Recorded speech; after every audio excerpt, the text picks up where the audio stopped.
should have started. Okay, let me go look.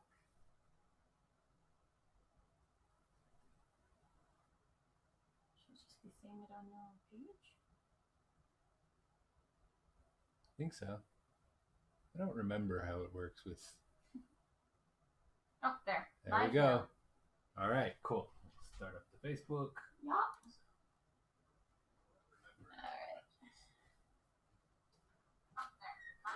Aha, we got 2 talkings. Sorry, I thought I muted. I told it to mute. Why did it start sounding again? Okay. Sorry, guys. That's my fault.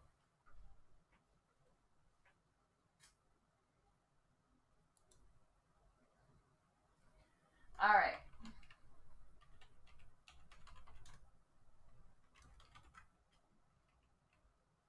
That's really annoying. I really did tell it to mute. All right. Let's have...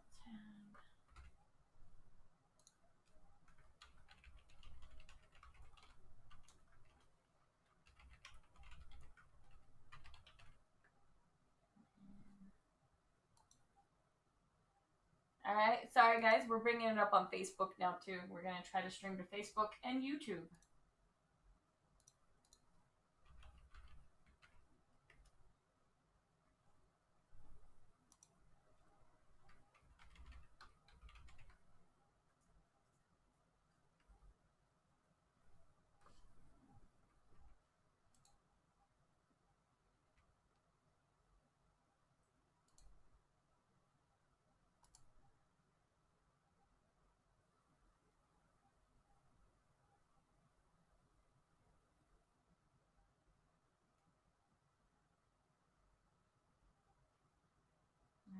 Alright.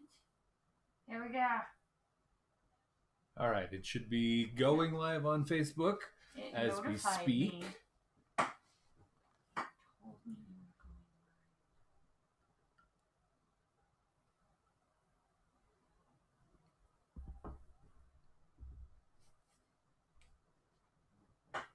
So we'll give it a minute for everybody to hopefully join. It's like what we need is an intro, like some kind of a thing.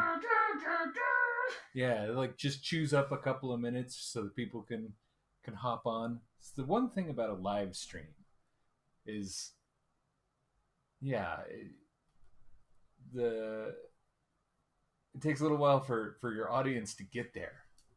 And so while you want to just start right away and start talking and start working and everything, you also want to give people time. Mm-hmm. Yes, you do. Alright. I'm trying to make it so I can watch both chats, just in case. Uh-huh. So for the folks who are on early, awesome, great to see you. We'll start proper any minute now, but we're just sort of giving a little bit of time for people to catch up. First thing is, I suppose we should make sure you can hear us. You can see everything. I haven't changed any settings, but that's just, it seems like every second or third stream, everything's broken. Don't curse us, Steve.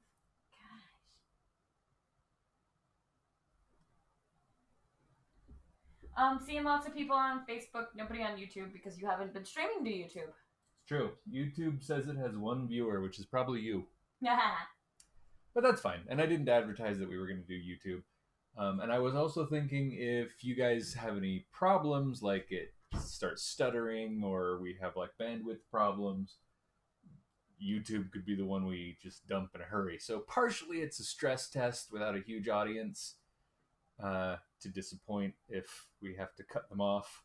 Mm-hmm. But anyways.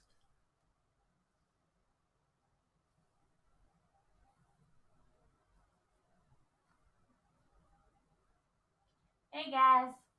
All right. Well. Should we get started? Let's get started. Let's get started proper. We may have to fill some people in later on.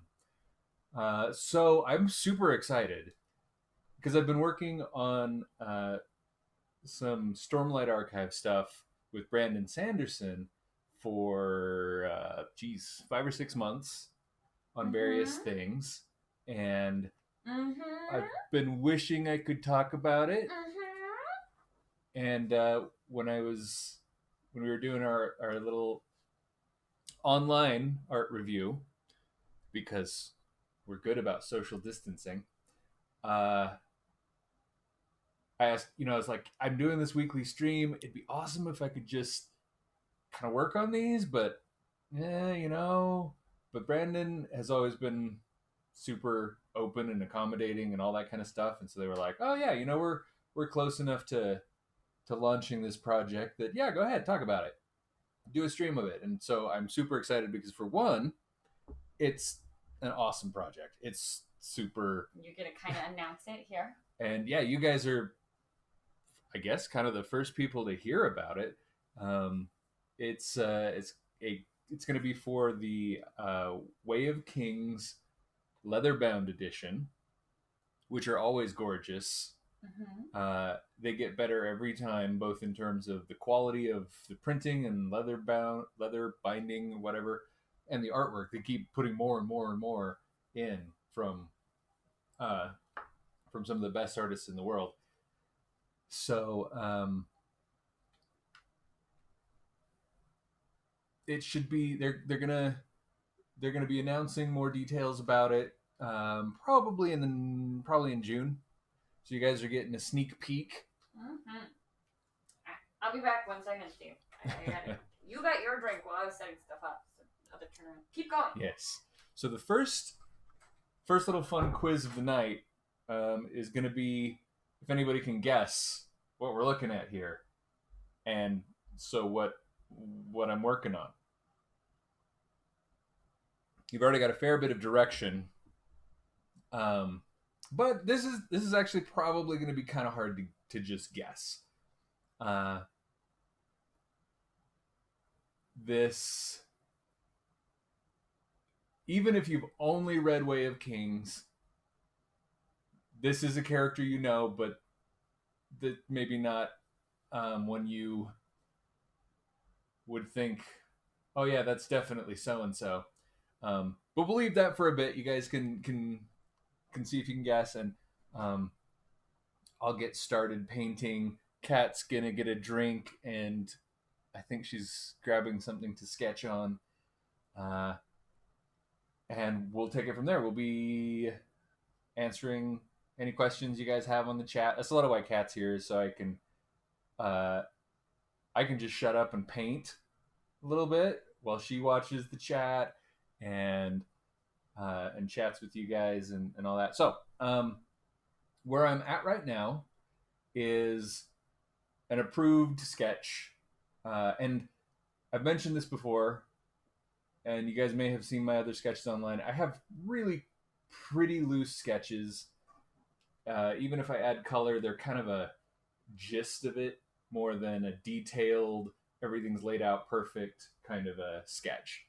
And it depends on who I'm working with, because some clients, if they're new, I'll give them a lot tighter drawing because this is not necessarily all that indicative of how it's going to look when it's done. But people who are familiar with my work and have worked with before can easily visualize where this is going. And so I can do a lot more in the sketch phase, iterating ideas because I don't have to spend as much time polishing them up. So this is my starting point for a lot of paintings. It's really rough. There's some local color, but there's not like environmental color and all that kind of stuff. And so I thought you guys might be interested in seeing how I take something like this and turn it into something fancy and detailed. I have done a little bit of work on the background since the actual sketch I sent that I posted earlier today, and I'm gonna be painting on these guys because that's more interesting, I think, than doing the the flora, even though I've been having a lot of fun coming up with some of the weird plants of Roshar. Steve, I realized you were asking a question right as I left. Did you guys ask these like a quiz question right as I told you I was leaving? I might have. I just made a lot of work for Kat. You're bad at this game. I'm not even sure if Kat knows who this is. I do. I'd have to stop and think about it. Because she's going to be the one who looks to see if anybody's gotten it right. And I just realized she probably doesn't know who she's looking at either. Yeah, we've discussed this a lot. I just haven't done it.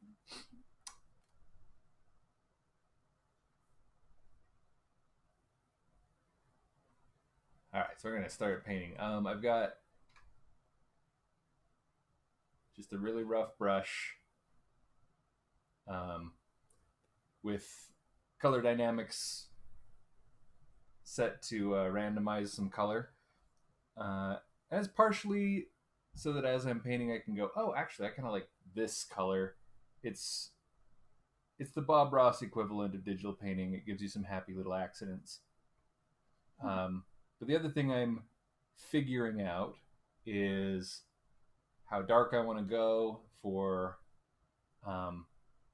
the darkest part of this. This is metal, so I don't want to say the core shadow, because on metal, it's not a core shadow. It's going to take the place of a core shadow functionality wise, and that's where we're cheating a little bit. Is something that's really shiny and metallic.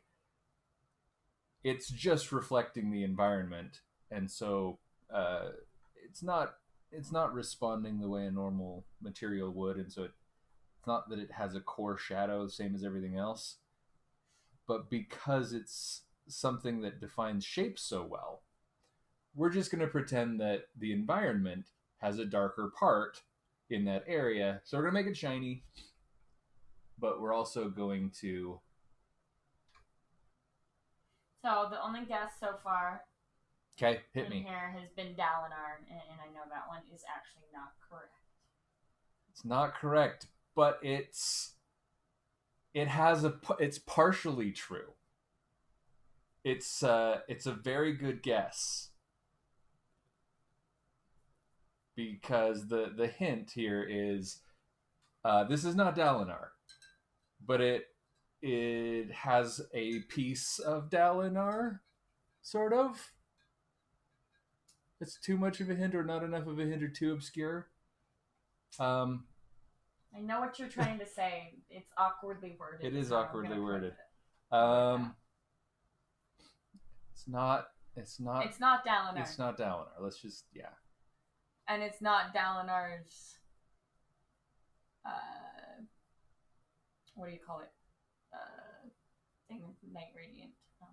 It's not his order of Night's Radiant. It's not his order. Yes. Because how you put it makes it almost sound like, yeah, it's not Dalinar, but it's his order. And no, it's not his order either.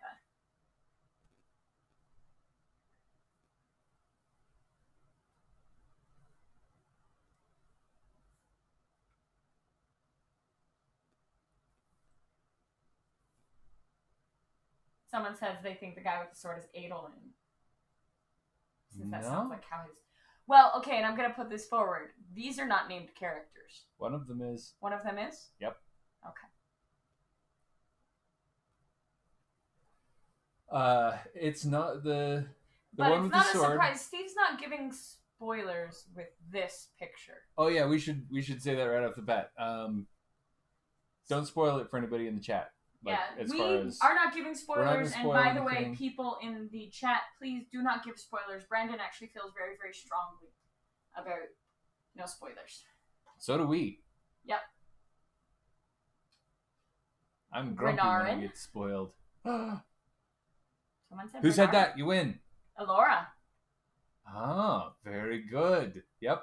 That's why I was a little bit like, this is not Dalinar, but it's Dalinar's armor, right? This is Dalinar's shard plate that Renarin is wearing. So I always pictured Renarin as a little more thin-faced, though, personally.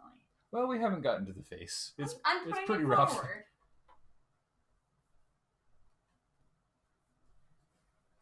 Yeah,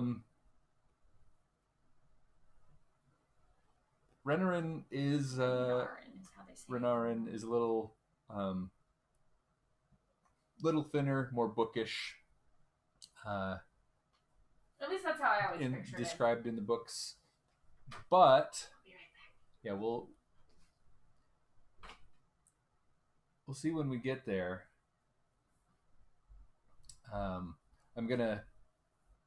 I'm probably just gonna invent his face. Getting reference in the time of COVID is not as easy as it once was.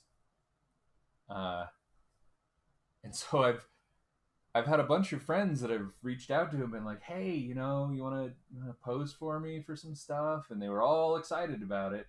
And now we all have to be a little bit more careful, a little bit more responsible.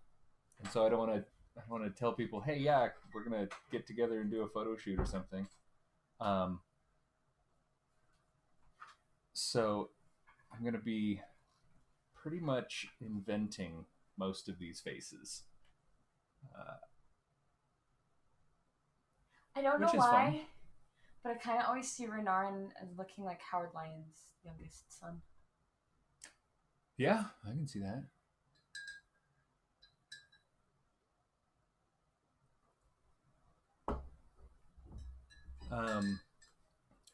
So this other thing I'm doing right now is I'm determining a little bit of a color temperature for the other side, bounce light. I figure it should be cooler because they're kind of facing into this sunset or something. That'll help us define the directionality a little bit. It's like what we talked about last week, where you have a lot of tools to define shape and volume, and I plan on using all of them all the time, always. Steve, they approved this picture for you already? Yes. Huh. We need to talk. Not spoilers after this. Oh. Well, no, I need the spoilers thing for you after this, but I can't talk right now because it's spoilers. Kat is my continuity expert. Because I'll do these sketches and I'll be like, yeah, I think this is awesome. And Kat will be like, you read the books. This is not even close to what the books say. She remembers things better than I do. Well, I read the books when they first came out, and then recently I actually listened to the books on tape, or whatever you call that now, audiobooks. And different things stood out, and I actually picked up on different stuff listening to it in the different format. It was interesting. Like, a lot of things, I don't know if it's the second time round or just how it was put forward that it didn't stand out in the book to me, but yeah, different things stood out in the book and different things stood out in the audiobook. I've noticed that too, and I get a different impression. Like, for example, for the graphic audiobook version, the actress who plays Yasna, she's like spot on. She's exactly how I read that voice. But Shalon, who's maybe my favorite character. I don't know. It's kind of hard to boil it down to one character, but while the voice actor did a great job, it's just not what I pictured. And it's partially the attitude. It wasn't just like the voice. Let me put it forward, Steve, on that topic. They kept the same voice actress through all 3 books so far. She gets better. Maybe she grew on me, but I think she gets better. Because I agree. I kind of hated her, actually, in the first book. She really bothered me. And Yasna was spot on. I also, and she still bothers me a little, Yasna's mom. Navani? Yeah, Navani's voice actress. She sounds, a little over dramatic, older. I know that Navani is an older, but she just sounds a little over dramatic at times. Yeah, like it's not that her voice is old, but she's stately. It's that she's kind of got that. I'm going to read this so dramatically. Sort of, yeah. I don't know. Oh, Yeah, I get but you. It's Shalon's voice really grew on me.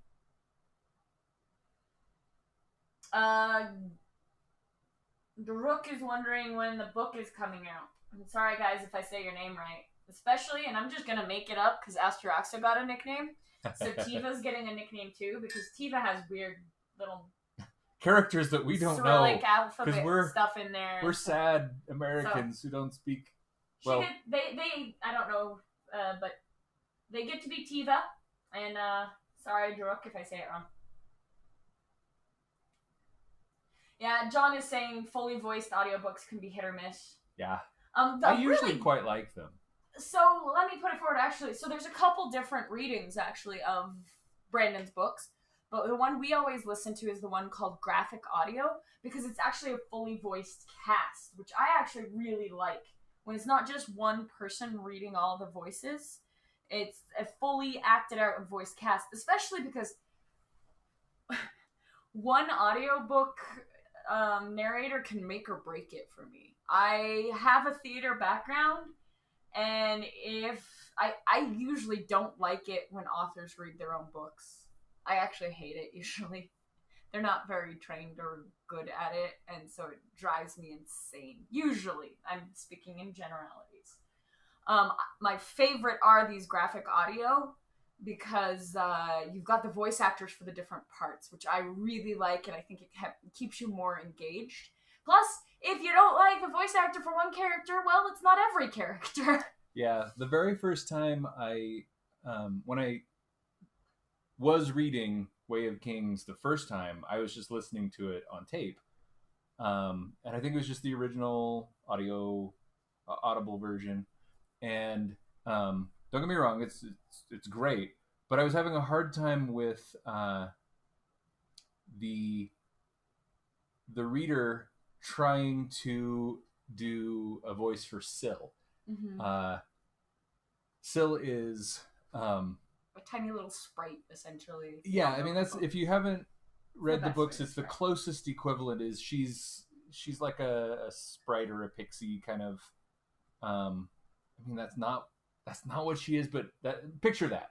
And then the I have no problem when a male voices a female if they just kind of talk like a narrator and they say she said this and this and this and this. Well, and they can even lighten the voice and maybe give it a little bit, like trying to do the voice. Oh. Yeah, and so every time he did a female voice, it just took me out. Like the immersion was gone. And so I really like how graphic audio, they have actors and actresses for each part. And so you feel a little bit more like you're listening to a movie, I guess, with all the extras that you get with a book. So I guess that's our non-sponsored plug of the night is graphic audio. Yeah. They're different people are talking. Yeah, fully voiced audiobooks can be hit or miss. It's always rough. Yeah, another thing that Ryan brings up is when you in your head read a name differently than they pronounce it in the audiobook. Uh-huh. He brings up Yasna. He always heard it as Jasna. Uh-huh. That one, they actually, even in the glossary, say it's Yasna.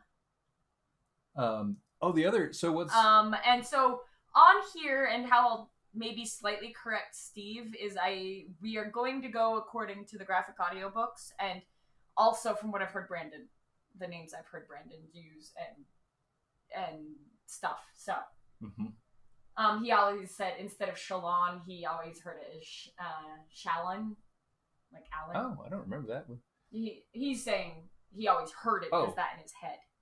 And that's always a weird one where, like, a city name or a person's name, you heard it one way in your head, and then you listen to the audiobook, and it's totally different. Yeah.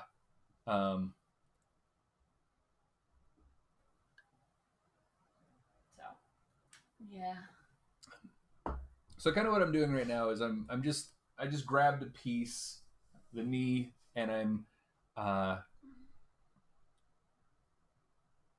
I'm just feeling out that particular piece to get a map in my head of where I'm going to go with the rest of it. And the things that I'm keeping in mind is I want to have a uh, these are going to be complex bits of armor. They're already a little bit, but as I go, I'm going to be refining and detailing stuff like that. So I need a lot of tricks to keep it readable with all of those little details, and there's different colored trim, and there's going to be symbols, and so there's a lot going on. And because of that, and just because it looks, or I tend to think it looks better, is I'm really trying to pull out as many ways of defining volume and shape and use those so that when it comes down to all the detailing and stuff like that, everything will still read. So what I'm doing is as the surface turns from the facing the right side of the viewer to the front, all the way around to the left, the value is going to change, the color is going to change, and both of those things will clue you into where the shape is going. So I'm going to have a little bit of a greenish tint to the yellow on the left side of him, and a much warmer highlight area here, which is partially suggestive of the sunset that they're looking off into, because that'll work. And then the green makes some sense because of all the foliage on the ground. All the fauna, we're going to have some green that makes some sense. Then we go to a darker, redder, like I say, not core shadow, but effectively core shadow. And then because we're getting a bluer, cooler backside, we're mostly just going less saturated. We've talked about that trick before of adding gray. Sounds like a terrible idea, but it's one of the best tools you have is just gray. Because gray is almost like an opposite of whatever you're doing. If you have something that's really light and you add gray, it looks dark. If you have something really dark and you add gray, it looks light. If you have something really saturated, it will look like the opposite color. You've all seen the things where like the art thing where it's like, what color is this square? And then they'll show it the exact color on a sphere that's next to another thing, or on a cube or a checkerboard.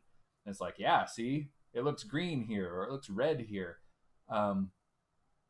That's context, and it's always important to keep that in mind. But the trick is that gray is always just the trick context, where you just add it and it will just do the opposite of the thing next to it. It's a simplification, but all right, Steve. Oh, have we got some questions? No, this is me. Okay. Just for Renarin, for Renarin's sake. The arms are good, the legs all right, but he seems really barrel-chested. Uh-huh. That's why I think they guessed, what's his name in the first Dalinar? Dalinar. Well, I mean, I know the armor will make someone look bigger, but you even show in the feminine armor that it's still... And it does... See, Renarin I always saw is very tall, so tall is good, but he just seems very barrel-chested. I don't know. I guess she looks pretty barrel-chested, technically, because the armor is bigger. But you know what I mean. He looks like a bulky person underneath that, instead of a thin person. Yeah, and maybe we'll do a little bit of addressing that in the face. One of the things that I need to be careful to maintain is that shard plate is supposed to look like they're wearing a tank. Yeah, and I agree on that, but you do show in the feminine version that it can be smaller.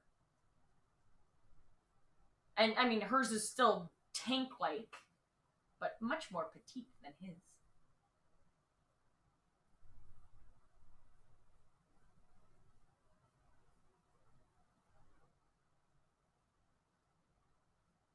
Yeah, we can certainly fiddle with that as we go.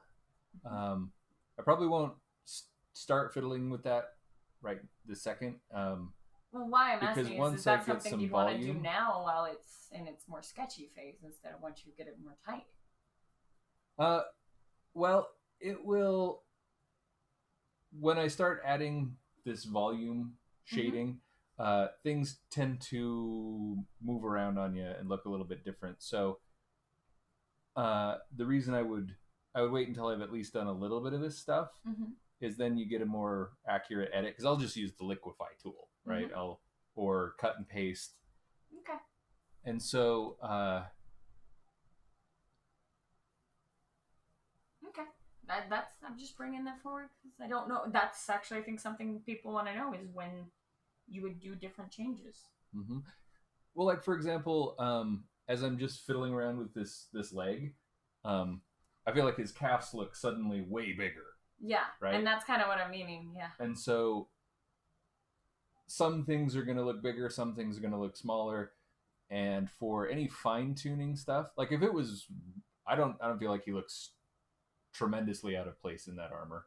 But if I'm going to fiddle with it, you want a little context and shape. Yeah. Yeah. By the way, so Dan is saying, going back to this, he was asked to do the reading for his audiobook, but he turned it down, but he wasn't very happy with the audio that they had read for it. But, and then Ryan Smith says, did you hang out with Sanderson in person in the before times? It's actually funny you mentioned that the last group gathering we had before shutting ourselves away forever was with Brandon. Actually, we played Magic on the Saturday the 14th. Yeah, that was the last gathering we had, and we even made sure to keep it to 8 people. We were under 10 people, and that's the last social gathering we had. Yep, it was right as Utah at least was saying, okay, we need to start social distancing and stuff, and we'd already planned on it and everything, and so we're like, all right, this is the last thing. And Brandon actually canceled some of his. He was going to do another draft with his power cube. He usually does 2 drafts. Like when he games, he'll do a power cube and a normal one. But to keep the numbers down and the number of exposures and everything down, that night he purposefully just made it the 1 draft. And so far as we've heard, they didn't. None of them have caught the COVID. Though should we admit what we need to admit, Steve? What's that? So we've told it to people before. Steve and I got COVID. And so we actually did call Brandon, since he was the last person that we hung out with, and tell him that he was exposed probably through us. Yeah, we did all the things where we were like, all right, as much as we don't want to be. When we got COVID, we think we actually just got it the day before, so I don't even know if we were contagious carriers. We don't know. Yeah, we are pretty sure we know when we got exposed. We think it was that Friday the 13th, the night there, and then we hung out with him the next night. But we did call him and let them know. Although Brandon was at the same place we were, and around the same people that we believe we got it from. So, but we were good citizens and did message him.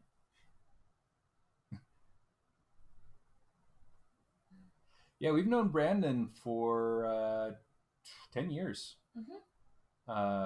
We first met Brandon at Salt Lake City Airport.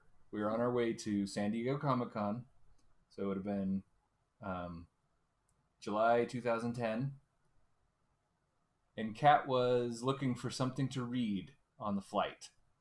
And she was perusing the fantasy and science fiction section, and you just finished Mercy Thompson, one of those or something like that, and she was looking through the Brandon Sanderson books, was like, I like sci-fi and fantasy, and so I was looking in that section, and a guy came up, he's like, you looking for a recommendation? And I actually was, and he picked up Warbreaker and handed it to me, and I was like, I was thinking about reading this. He's like, well, full disclosure, my opinion might be a little biased because I wrote it. And it was Brandon.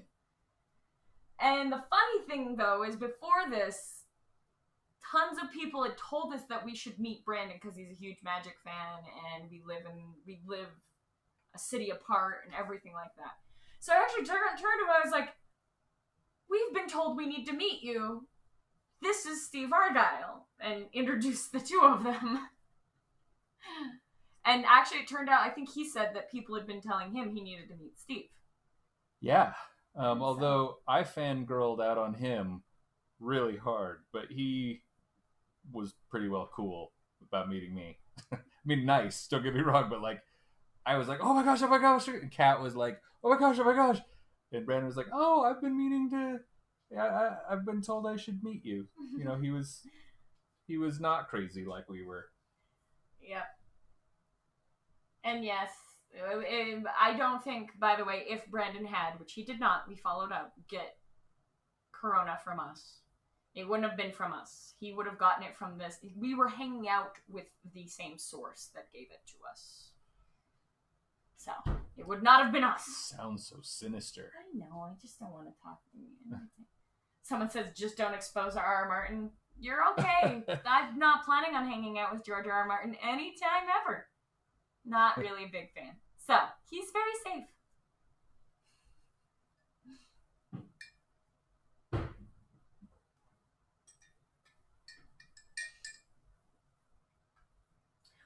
Robert the 55th is on. He says he misses us and he's playing D&D. So you should go, but enjoy. Awesome. We miss you too. Yeah, we love you, Robert. Stay safe.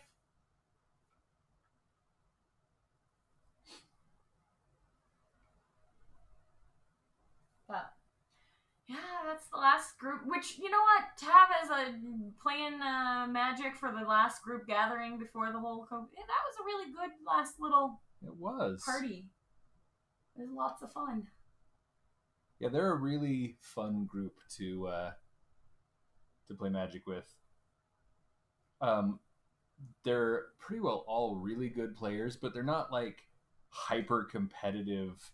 Have to win. Like, we're all kind of there for the same reason, which is it's more that we just want to hang out, and Magic is a good way to do that. And of course, we are all Magic fans and players, so we're excited to try out the new stuff. And people are starting to talk in YouTube. They're accusing me of not watching the YouTube, but they haven't said anything, and they just said hi. So so this is Kat confirming that she's watching it. So there. Oh, Business Wolf's on. Hi, Business Wolf. Oh. And MTG Gizmothing. Oh. And Alvin was the first person to say hi. But they haven't been very talkative in the YouTube chat. They're more talkative over in the Facebook chat. So as long as we're talking about the COVID, there's in a roundabout way, I'm trying to figure out like how to phrase this or segue into this. So the news, it's dying down now, but we had a whole lot of news about hydroxychloroquine, right? And there's some interesting history there that ties into art. Because hydroxychloroquine is really the story of malaria treatments, right? It goes way back. So hydroxychloroquine is actually not super old. It was approved in the 50s for malaria. Before that, it was chloroquine, which had stronger side effects. There's only about 10 years between the two. But prior to that, up until a little bit after World War II and way back to the 1600s, prior to that, it was quinine. Or, sorry, quinine. Fanny's on. Hi, Fanny and Dominic. Depending on what country you're talking about, they have different pronunciations. The British is quinine, but we do quinine. Anyways, so quinine was the only real effective anti-malaria drug that we had for a long time. And it's riddled with side effects, right? It's worse than chloroquine or hydroxychloroquine. But it was kind of the only thing you had for a very long time. They didn't even know they were treating malaria. For a long time, we didn't know what malaria was. There was a horrific fever that everybody had lots of different names for.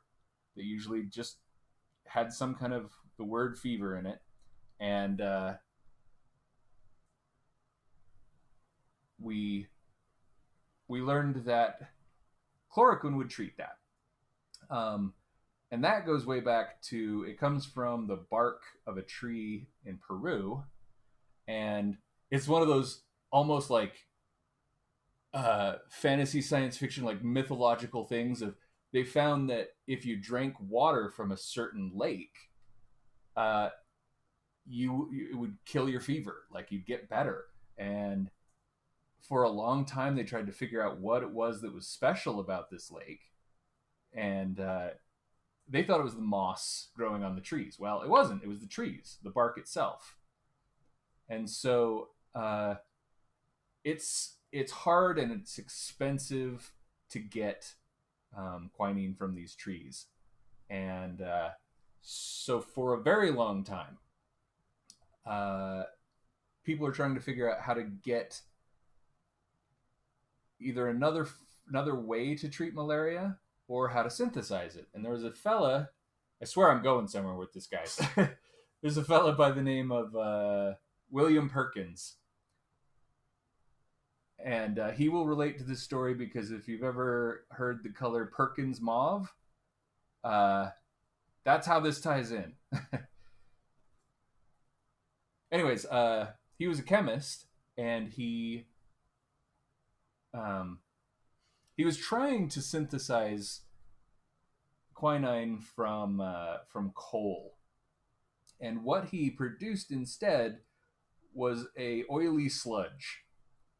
And the oily sludge was this gross, almost black red. And when he was cleaning up his lab with alcohol, it turned everything like a super pretty purple. Aniline purple, if you're familiar, or sometimes it's called mauvine. With the help of some of his William Perkins, the idea of their purposes, because they had been familiar, nothing really stuck very long. You'd have to oh, okay. They changed the matrix. Anyway, keep going. So you had to have money because while there were plenty of colors you could get fabric in, it didn't last very long. It was not color fast. People you had a really short life on the color of those clothes. The only permanent colors, or really quite permanent colors, had almost... Stream keeps crapping out. Oh, man. Let me check with YouTube.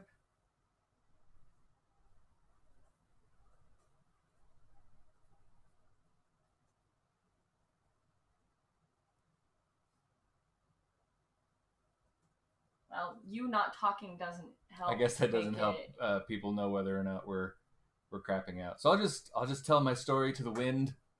We'll see what we see. Aw, Tom Babby joined. Oh, hey, Tom. How you doing?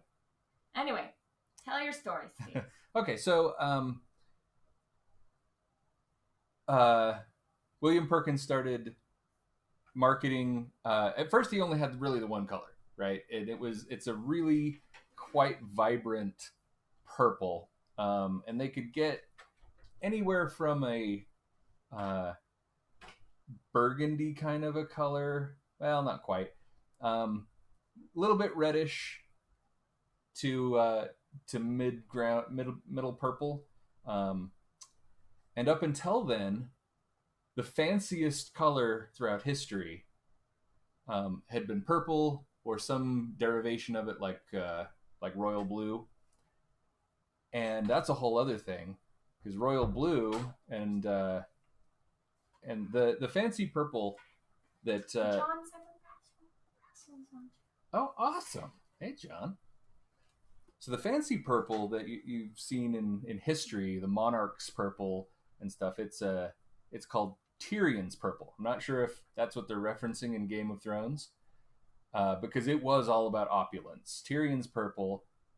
It's a really pretty color that computer monitors cannot reproduce because it's high chroma. It's got a lot going on, but and it was color fast. Like if you dyed something with Tyrion's purple, it stayed purple, and it was gorgeous. Problem with Tyrion's purple was the way you would get it.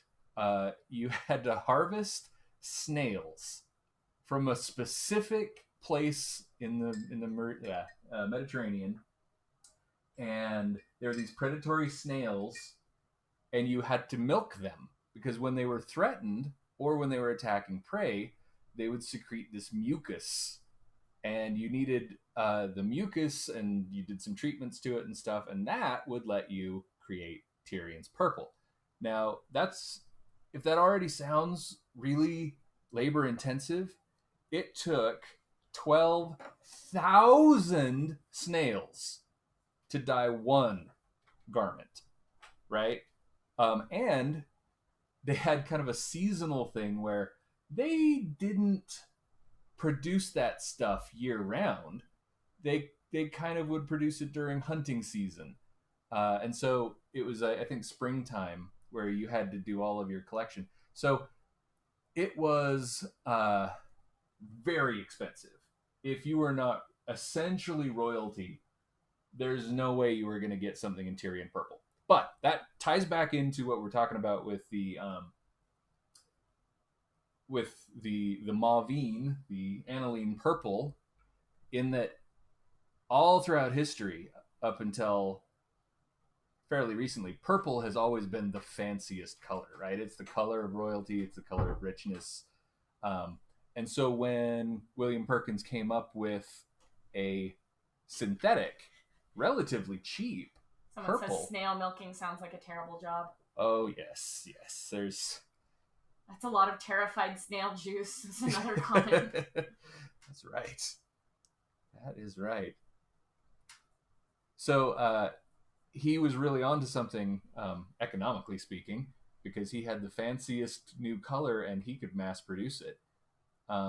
So he started making all kinds of different colors and stuff. The first one, though, was this purple, and it was described at some point by someone. I'm sorry, I don't remember that stuff, but there was a term that only lasted a couple years, and it was the mauve measles, and it referred to the fact that as soon as this dye hit the mainstream, everyone was wearing it. Everything was purple, and it was this bright, vivid purple. And for a couple of years, I mean, it wasn't a long time. This history is fairly short because as soon as he started making these different dyes, a lot of companies and a lot of chemists went, oh, okay, yeah, we need to be doing this. So the world went from dull grays and browns to hyper technicolor in about 3 years. It was a really quick change, and this was around 1860, and so it's ancient history now. We don't remember past the last 5 or 10 years. You mean 2 months? 2 months, yeah. So In the before time? In the before time and long ago. In fact, if you look him up, you have to look up Sir William Perkins typically, because he was knighted for his work in chemistry, and his work in chemistry was making these dyes. Right? He tried to cure malaria, but that was just the start of his happy accident. Somebody mentioned gin and tonic. So we'll just quick gin and tonic. It's not my thing. I don't like gin and tonic, right? But gin and tonic is also part of this story of quinine, because for a very long time that was what we treated malaria with. In World War II, that's what we treated malaria with, and it's kind of one of those unsung battles of World War II is there were fights. It was a strategic thing to have access to quinine, and they would attack each other's quinine supplies. But the British soldiers were given quinine dissolved in water, which it's tonic water, right? That's what we have now as tonic water. You can still drink quinine to this day. It's not in doses that are going to do anything, which quinine has a really, really shallow therapeutic window. It's part of what made it less than desirable as a treatment for malaria is it needs a certain amount to work and a little bit more will wreck you. And the more modern derivatives are better, but not much better. But anyways, the British soldiers said, you know what? This goes down a lot better. / it is more medicinally active if you throw some gin in it. So originally, the gin, even though they like to excuse it in some other way, but the gin was to make the tonic water taste better and give them an excuse to drink. So that was the birth of the gin and tonic, was a way to fight malaria in World War II. And also, that's just a huge history lesson for you on... People say that they love those sort of stories. One other guy saying his wife loves the gin and tonic, and that's why he knows about that. I'm actually reading a really interesting book right now called The Drunken Botanist. It's by the same lady that did Wicked Bugs and Wicked Plants. Those are actually even better books. But this one talks about different plants that go into the... Basically, like every time you're having a drink, there's a myriad of botany that goes into it. And she goes through a lot of stuff with tonic water and stuff like that. We haven't gotten... It's going alphabetically, so right now I'm actually only on barley. But she briefly mentions that, and she is very, very staunch on getting the right type of actual tonic water, like Fever Tree instead of just flavored stuff crap from the store. And our friend Duccio was the same way, if you remember. He would not do a gin and tonic with cheap tonic. You have to do it with the right stuff that has the real plants in it. Real quinine. Oh, your brother Gary is like that too. He's a purist with tonic water. Most drinkers say that. They say it makes a huge difference to have the actual, real, authentic plants in there instead of just artificial flavoring for it. Yeah. Well, and when we were in Scotland with Jason Engel, they had a lot of craft gins, and they also had a variety of tonic waters. And so at one point when we were in lowest they'd use, the lowest level was Fever Tree. If you notice that. Yeah. It was always using the real stuff. But we tried a flight of both gins and tonics while we were... It was like a rainy day, and so we just sort of hung out in the... It was also one of our like layover travel-y days, which I'm going to just recommend to everybody. I know you want to like... I know no one's traveling now and you don't even want to think about it, but your whole vacation, our whole vacations anyway, goes so much better when you have one day where there's just nothing on the agenda. You get there and you just unwind. Because even though you want to go out and you want to see all the things, if it's an international trip, I should probably add that these are for international trips. You're so wiped out from the travel that if you jump right into it, it takes you longer to shake the jet lag, and you don't enjoy the first few days because you're still tired, and you feel guilty that you're not enjoying those days because you worked hard and you paid to be here, and you shouldn't be grumpy because whatever. So just having like a layover day to get used to where you are and everything is great. It. But yeah, we tried a whole bunch of gins and tonic water, and it was interesting. I don't like the taste of quinine. It's too bitter for me. It has a weird something to it. But I do like gin in other ways. John Crutchfield was saying the flavor of quinine doesn't actually, someone was saying doesn't actually mesh well with the flavor of gin, so it's entirely reliant on the reaction. Artificial tonic water just makes it taste gross. Is kind of what they were saying. That there's a reaction that happens. So. Oh, okay. For those of you who don't know, quinine, it's bitter and it's a little bit metallic. Dork also said, interesting bio-trivia, sickle cell anemia appears to make people resistant to malaria. And they think that's why humanity hasn't evolved it away. Huh. Interesting. It's I believe that's how the oxygen bonds, and so it can't do it. But I think I would rather not have sickle cell anemia. Yeah, that's going far for not getting malaria. But of course, yeah, malaria is no picnic. No, it's not. And to be honest, the malaria drugs are not really a picnic either. Yeah. I mean, on the one hand, I wish that we had an effective treatment. Hydroxychloroquine, if it had worked, would be great. Yeah, but also the thing that they've always warned, even before this whole COVID thing, is that it's so dose dependent and people are so sensitive to it, you can't know.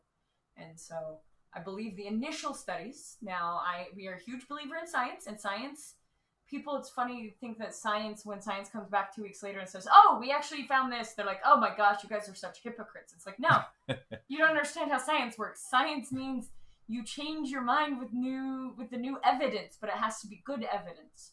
So, with that said, the early studies of that working on the malaria medication working on COVID actually killed more people than just normal COVID. Yeah. So hydroxychloroquine is definitely the best of the three treatments, right? Yes. Quinine is relatively terrible. Chloroquine is also pretty terrible, and it changes the color of your skin. There's also one we didn't mention. Methyl blue can be a treatment for malaria, but it's the least effective, and it will turn you blue. It'll turn your skin blue. And yeah, it's so not effective that we don't use it for that. We also don't use chloroquine or quinine anymore. We've been using hydroxychloroquine since 1955. We haven't used quinine for anything since 2006. So it's not that it's a super old, like, medieval drug. It's just we've finally found some better things. What I thought was interesting is they're going a little bit, trying not to go too old school medical approach with the COVID treatments, because you can get in trouble in a hurry if you're like, well, let's just try everything and see what sticks, which that's the historical way of testing medicine, and that's bad. But yeah, it's bad, and it's interesting to see how many things they are trying in clinical trials. In France, they are testing nicotine because they found that both in their population and in Hong Kong's population, smokers had less mortality. And less hospitalization. All that. Per capita, which I think it's really bad to automatically go to nicotine, though. There's so many chemicals in cigarettes. Well, they're not smokers. They're not doing cigarettes. They're doing nicotine patches. I know, but the reason they are doing it is because they found smokers. They expected them to be coming in more because of getting lung things. But they were actually, as part of the representation of the populace, they were coming in much less and dying less and having to go to the hospital less. So they immediately jumped to nicotine, which there's so many chemicals in cigarettes. So I think it's kind of a mistake to jump to nicotine. I'm hoping, like, that's an interesting question, and to me, it's like, okay, it might be worth doing if your test group, and the test group are medical professionals, right? They're like, these are the people who are being constantly exposed to it. They're giving them nicotine patches because why not? And of course, it's not going to be a test group of people who don't want to participate and they don't want to become addicted to nicotine just for the sake of a test. And like I say, I am hoping for some kind of a treatment or a cure any day now. But some of these are starting to feel like old school medicine, where they're like, we found this tiny little correlation. Let's run with that. It's getting really hyped. Into it, but some of it's that they're immediately having people do nicotine patches is a little crazy. Yeah. Brooke also said, as someone with a bio PhD, I always appreciate when people get how science works. When we're talking about a scientist who changed their mind is a scientist. Exactly. Turns out, because you learned something from your test. If you go into it with your outcomes already concluded, it's not science. Which, by the way, Durek, you would love talking. I think Robert did leave. Oh no, I still see him on there. Robert the 55th is also one of our we have a lot of science friends. It's awesome. Keeson says that, so the purple mentioned earlier, it's still impossible to reproduce digitally. Well, yeah. The RGB of a monitor is not enough. You can get something. You can get a close, a like close, this is the close, yeah. But it's kind of like when you see original oil paintings or some, like in this specific example is dyed fabric, where if you take a picture of it, it really does not work. Yeah. And Tyrian purple specifically is like such a vibrant color that it's the only color I've ever heard specifically that, like, that's a talking point, is you can't see this color on a monitor. There's lots of stuff where you're like, a monitor can't accurately represent such and such, but here's a close approximation. Well, they actually talk about that. So human beings have, isn't it 2 cones in your eye? 3. 3, sorry. We basically have RGB. Most people have 3 cones in their eye, but they do believe that there are some women out there who have 4.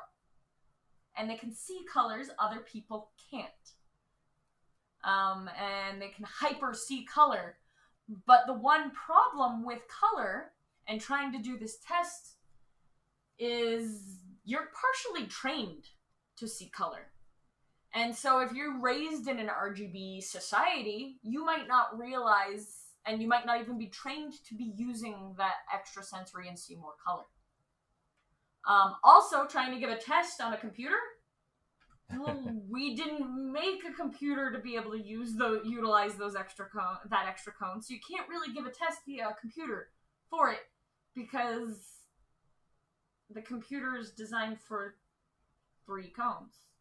That's one of the things I always found funny was you'll get those dumb little advertisement clickbait things. It'll say, such and such can see, like, some culture or whatever can see colors we can't even see.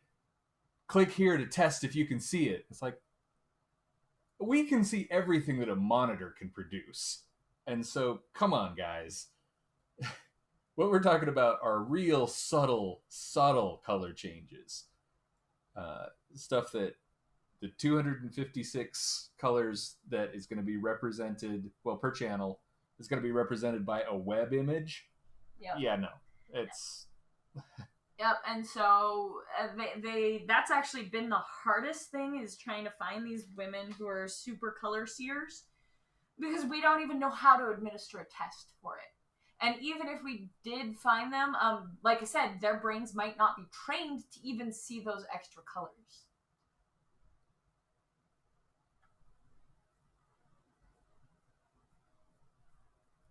And so, yeah, it's that always baffles my mind. Anyway, we were on another we were back at the Science is awesome. Science is awesome. Leeches, yes, you're talking about old school things. Didn't you say that? Well, what? There was a recent story about stuff they were starting to test as a coronavirus test that was like, really, guys, this is a stretch. Was it cough medicine or something like that you were telling me about earlier today? Maybe it's leeches.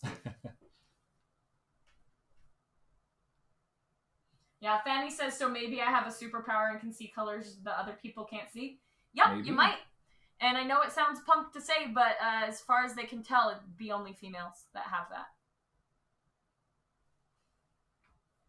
In all the research. So, there is a genetic reason for it. I don't know it. I'm sorry. It's essentially a subtype of the yellow cone. And is it, and it has to be, of course, if it's only in females, a gender linked thing. As I recall, it was sex linked, yes. Yeah, so it's a sex link trait, and so only females. Just like, sadly enough, and still super rare, like 0.2% of the population. Right. Well, but how do you test that? You'd have to.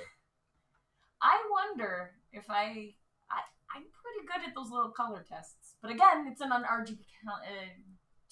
So how could I tell? I don't know.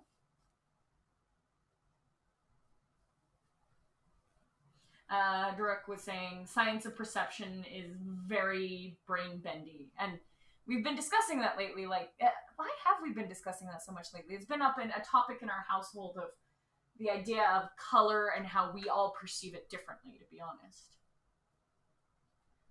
There's always those cool things with people who are colorblind and getting to see color for the first time too.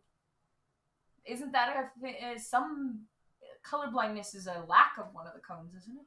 It's a low sensitivity, okay. And that's why you have glasses that can basically bring it back. Because what it'll do is your body's great at adjusting to its environment, and so what'll happen with the glasses that let you see color, that's real, it works. And what it does is it blocks certain wavelengths of light, and not others. It's basically a very, very sophisticated tinted sunglass. And so whatever you have an insensitivity to, it lets as much as it can of that through, and then blocks a lot of these other colors. So your cones become more and more sensitive, just like in a dark room, your rods get more sensitive. But because it's only blocking certain wavelengths, the insensitive cells can suddenly, not suddenly, by contrast, they're perceiving as much as everything else because so much more of those colors are coming through, but everything else is deadened. And so if there was a true colorblind person where they just don't have that cone at all, or there's some other reason, then it wouldn't work for them. They're just colorblind. But most of the time, it's just an insensitivity to the point where it's like you didn't have those particular colors because everything else is drowned out in noise. John Crutchfield is saying he wishes those glasses worked for him. They sound so cool. I'm sorry, they don't. My friend Jeff got them, and he loved them. Again, he had one of those cool videos watching him see color for the first time. And I love those videos too because they always fixate on a really weird object. People bring balloons and pretty bright colors, and they see like the sprinkler flags and fixate on that. My friend Jeff fixated on the red brick of his house. And he's like, the house is red! And a traffic cone. Yes. He was like, "Oh my gosh, this is the coolest And they have color." like balloons and cute stuff, but it's like every one of those videos is so funny because they fixate on weird little everyday things, but it's because it's a weird little everyday thing that's so vibrant and they've never seen before. So I'm sorry it doesn't work, John. Yeah.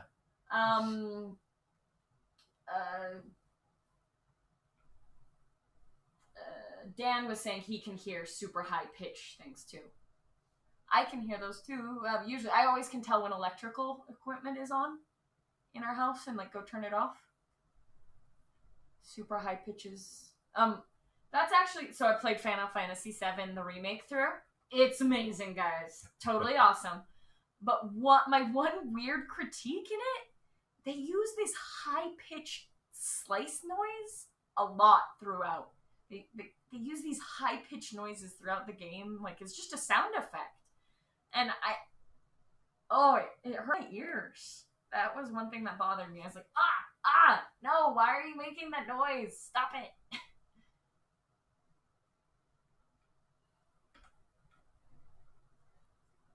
But John's also color been... blindness is due to optic nerve damage. So the glasses don't come. Yeah, that makes sense. I'm sorry, that sucks. That takes us back to the malaria treatment stuff. One of the side effects of hydrochloroquine, chloroquine, and quinine in high doses is it can make you go blind. Yep. By either retinopathy or macular toxicity. So, yeah, that's a rough one. While I wish it would have worked for COVID-19, I kind of hope something else comes along in a hurry, because that's not ideal for a side effect profile.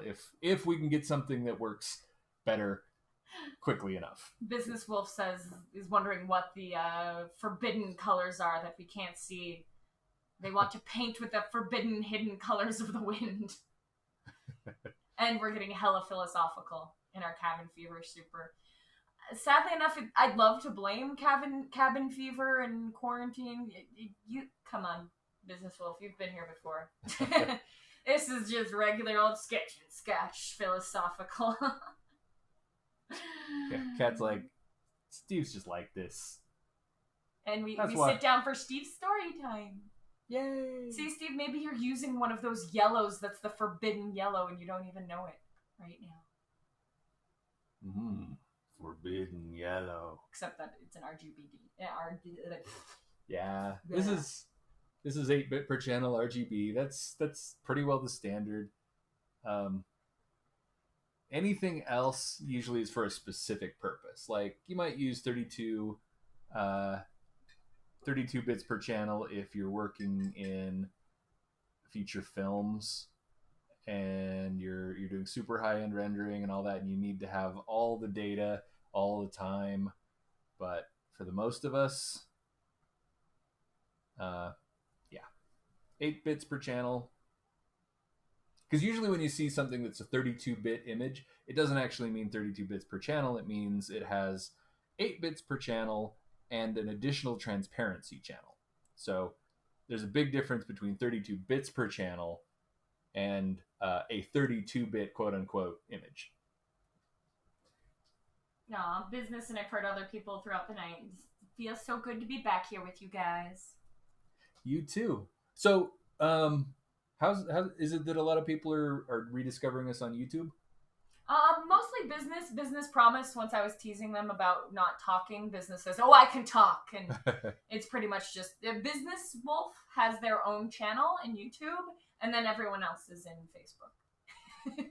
I almost streamed to Twitch as well because with my streaming software, it's just a button, right? Do you want to stream to this, that, or the other? And we were like, well, let's stream to YouTube Live. We haven't done that for a while, but I didn't advertise or plan for it, so. Yeah. MTG Gizmo thing has been also on YouTube, but recently it's been Business Wolf's channel, which I'm okay with. I like Business Wolf. Business Wolf put, "I am God" here.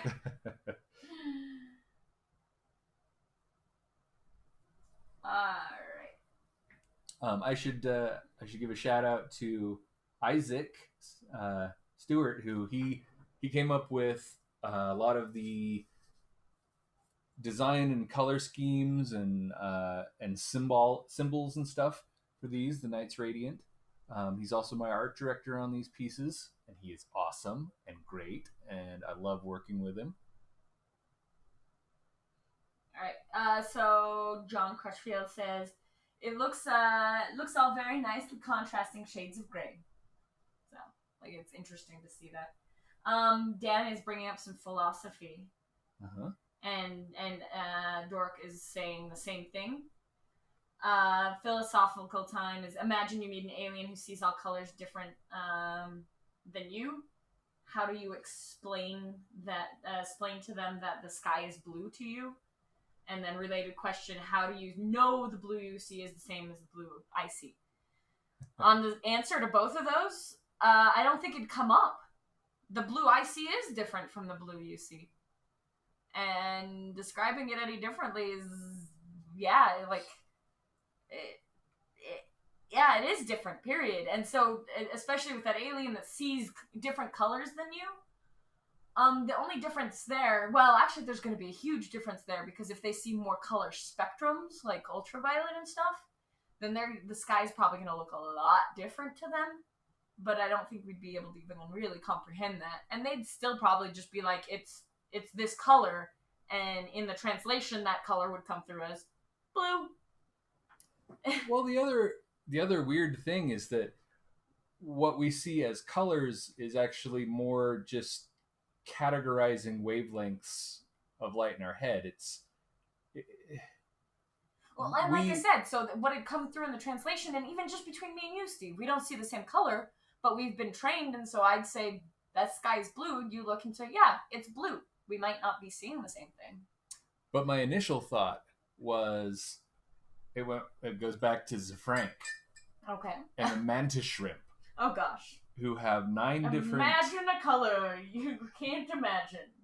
Yeah, they have a whole lot more color receptors than we do. 9 more times. And so sorry, I'll let Kat do it. I was talking over her. No, I was talking it back while you were going on. Yeah, he talks about how the mantis shrimp have incredible color vision, lots more rods and, well, cones, I don't know about rods, than we do. And so he's like, imagine a color you can't even imagine. Now do that 9 more times. That is how a mantis shrimp do. Yep. He's great. If you have never checked out Zefrank on YouTube, do so. Oh, John just said thank you for bringing up the mantis shrimp. Oh, Steve and I have feelings about mantis shrimp. The sociopaths we have opinions of the sea. on them. We love the mantis shrimp. Love and hate and fear the mantis shrimp. Yep. They're delicious. But yes, they should be eaten as often as possible. The psychopaths of the ocean. Sociopaths. They're horrible. If you ever want to just be afraid of a tiny little creature, you can look up videos of them versus other animals. Yes, mantis shrimp versus anything. Yeah, because... Yep, and John brought it up. The Oatmeal does a really great comic on the mantis shrimp. Frank does a really funny one. Just videos of them fighting anything in the ocean, because that's what they do. Yeah. They will basically bore a hole into a crab 50 times its size by just punching it over and over and over again. They can crack its shell. Yeah, they can break glass with their punch. That's how powerful these little monsters are. Business Wolf says, what rude jerks seeing all those colors and not telling anyone about them.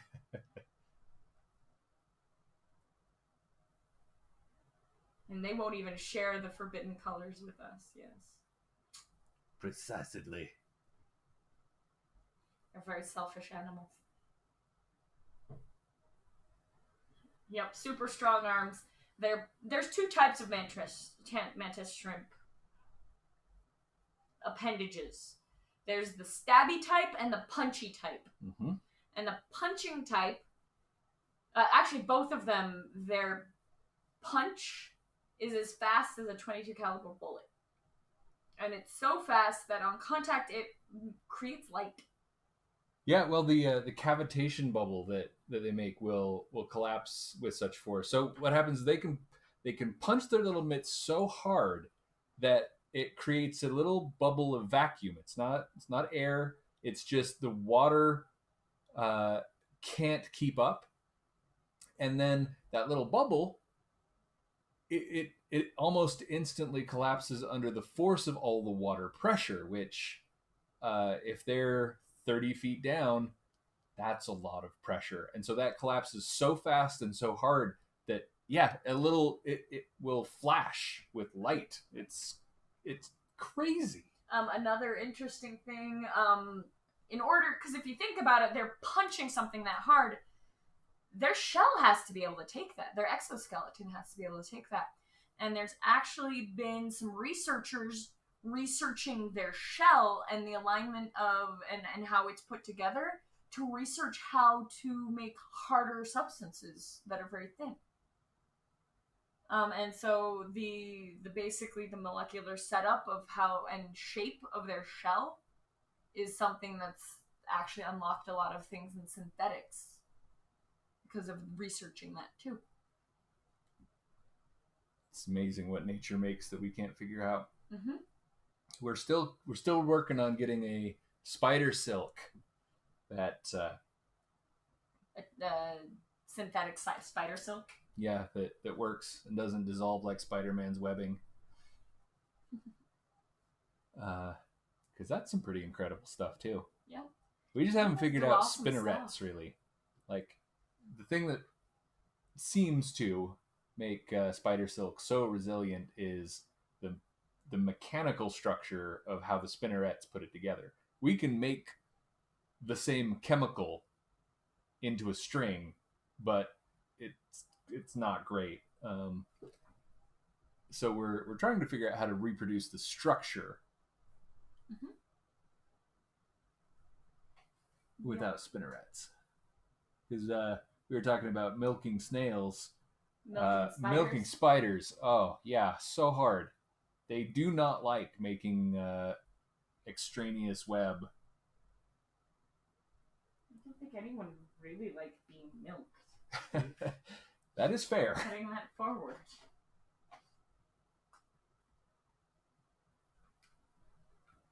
Especially an animal that doesn't really know what's going on. Yeah, well, and the way that they have to milk these snails is it's a defense response, so they have to scare them and agitate them and provoke them, and so that's not cool. Although I don't think that Tyrion's purple exists anymore. I think it's been gone for a long time. You think that they hunted the snails to extinction? No, I just think we've found alternatives. You don't think that they still use some classic dyes? Because I know people still use classic dyes for a lot of things.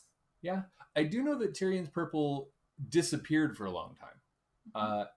I don't know that it came back, so it may be gone and extinct. I don't know where it stands today. I'm sure someone online might be able to look that up. I'm sure that is... Someone had the name of it. Someone had the spelling of it. Tyrion purple? Yeah. Tyrion's purple? Yeah, it's spelled just like the Game of Thrones. I thought his was with an O, and the one on here was with an A. Tyrion's was with an A, yeah. Tyrian. Yeah, and that's what the one they put on here. I think Tyrion in Game of Thrones is with an O. Oh, okay. Never mind. I might be wrong. I did not read Game of Thrones. That's okay. John was saying the idea that somebody gets paid to scare snails makes me laugh. Yeah. Earlier, someone was saying that doesn't seem like a very good job, a snail milker, but, you know, in the 1800s, it's way better than, like, mucking and all of that. I think I'd rather scare snails. Well, the folks who used it first the reason it's called Tyrion's purple was not for a particular person, it was for the Tyrians. They were a culture. There is some thinking that the Phoenicians actually had it first. But we don't really know. What we have found, or actually it wasn't the Phoenicians, the Minoans. The Minoan, I think the Phoenicians did use it, but it was later. But the Minoans are thought to have been the first people to use it. we don't have any evidence that is like, oh, well, we found a bunch of dyed cloth. But what we have found are massive discarded caches of this particular snail shell. So either they thought they were delicious, or they had some other use for them, and it is speculated, and we can't know, but it's speculated that they probably figured this out too, and that they were the very first to have Tyrian's purple.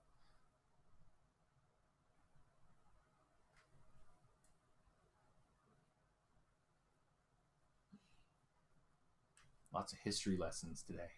Yes. So what I'm doing painting-wise... And I love that there's really not any purple in the picture you're drawing, but we just went off on this huge tangent about purple. yeah.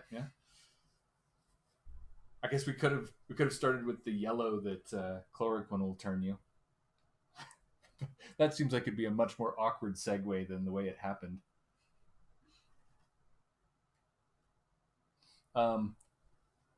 So I'm still just fiddling around a little bit with where I want what colors.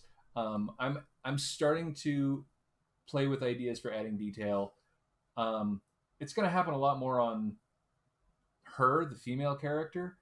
And so maybe I should move over to that one, because Dalinar's armor I can fiddle with a little bit, but it already has some established artwork.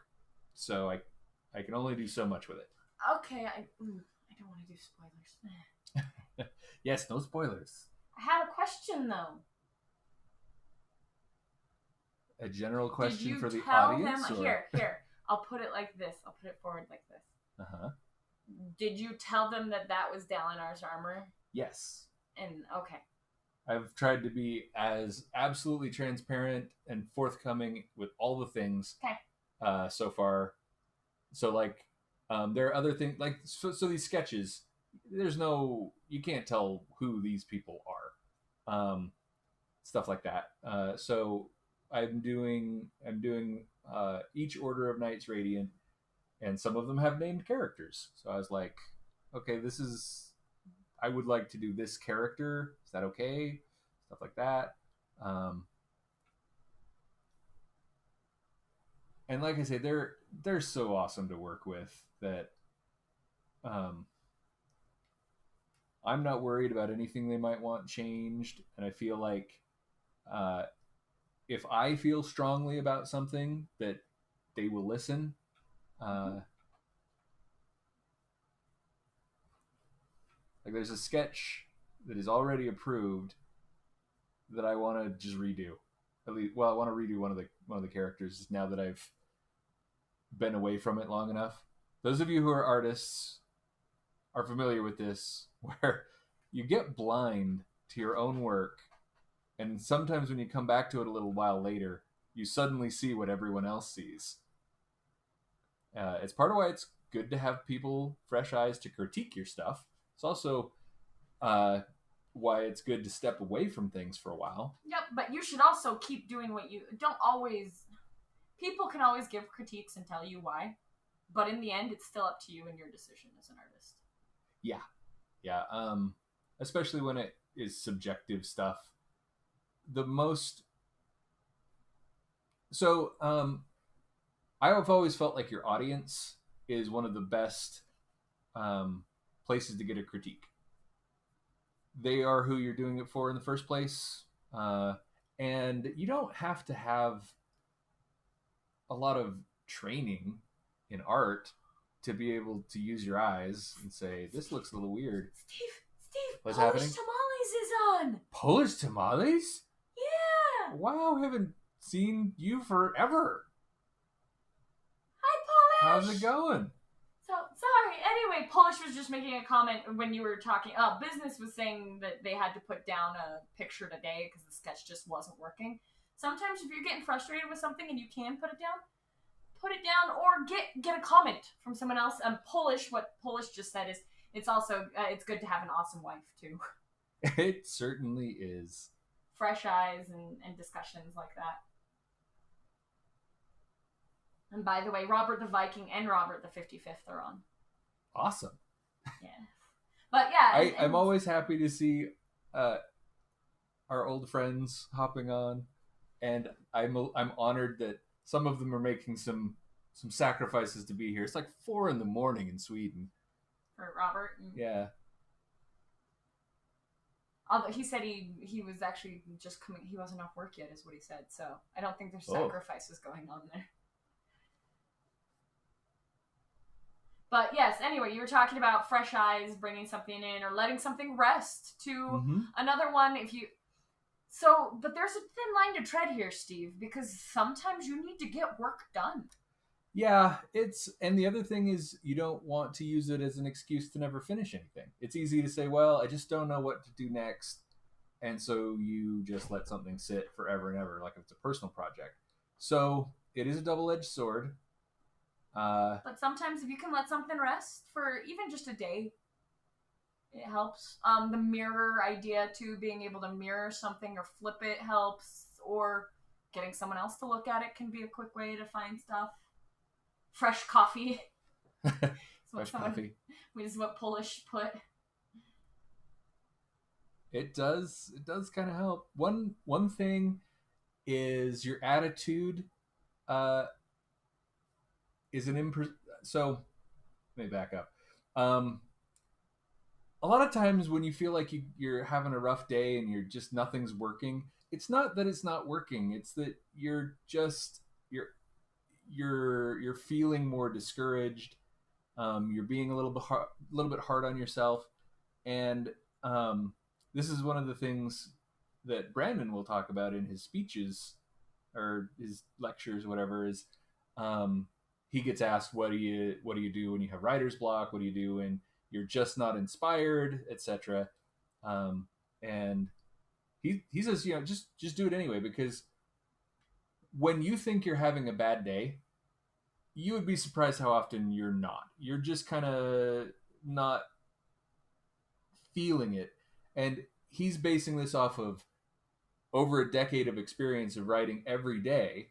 And when he has felt like I shouldn't even bother today, it's not working, this is crap.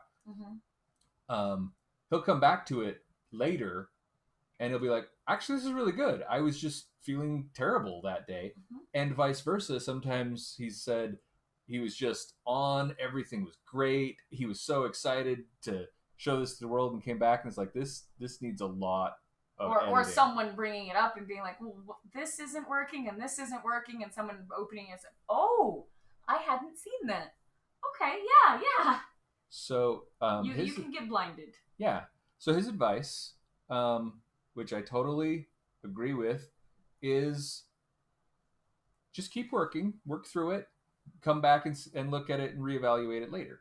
Because the other thing, and this is one that I come back to all the time, is it's a lot easier to fix something that's broken than to just make something from nothing. Yep. And so if you come back and it's just as bad as you remember it, you can then switch hats. Yeah, you put on your editor hat and you go, okay, well, what needs to be fixed?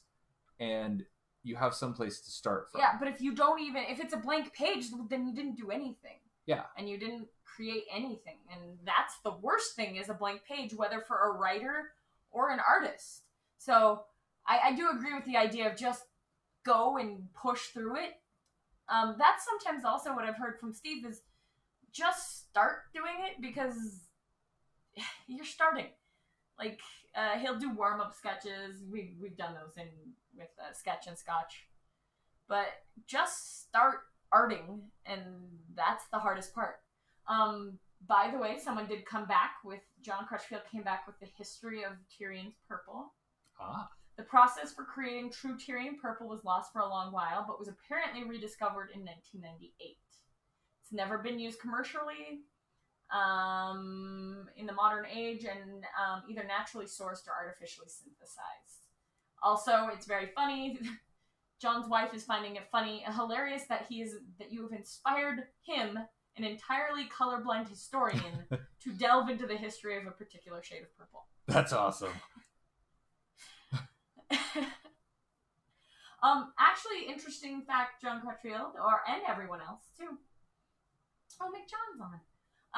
Another interesting thing, there are actually artists we know, professional, very, very high quality artists who are colorblind. Mm-hmm. There's a surprising number of eye problems among artists. We know. So don't ever let someone say like you can't art because you're colorblind either. Yeah, we know some colorblind artists. I can think of 2 artists who can only see out of one eye, who are some of the best artists I know. We have a friend who's a very professional artist who is face blind. She has face blindness. And yet she's a character artist, so she does all character work. Yep. So actually, if you want to do, I don't know, John, if you know his name, but I hope you do. Cirillo does a lot of dragons and everything. Classic sci-fi. Or He's sorry, amazing. fantasy. Yeah. Known for his dragons. Yeah, sorry, fantasy, not sci-fi. Does he do any sci-fi? I don't know. He does various things, but what he's most known for, I would say, is his dragons. But Cirillo is colorblind. So John says he can do a mean stick figure. Well, that's where it all starts out. It all starts out as a stick figure. Yeah, and just gotta for keep me, going. it's almost every piece starts with a stick figure, and then I make the stick figure a little bit meatier. Oh wow! John Russell said he knows at least 4 colorblind artists off the top of his head. Wow, awesome. Yep, Cirillo is the one I know of. I don't know another colorblind artist.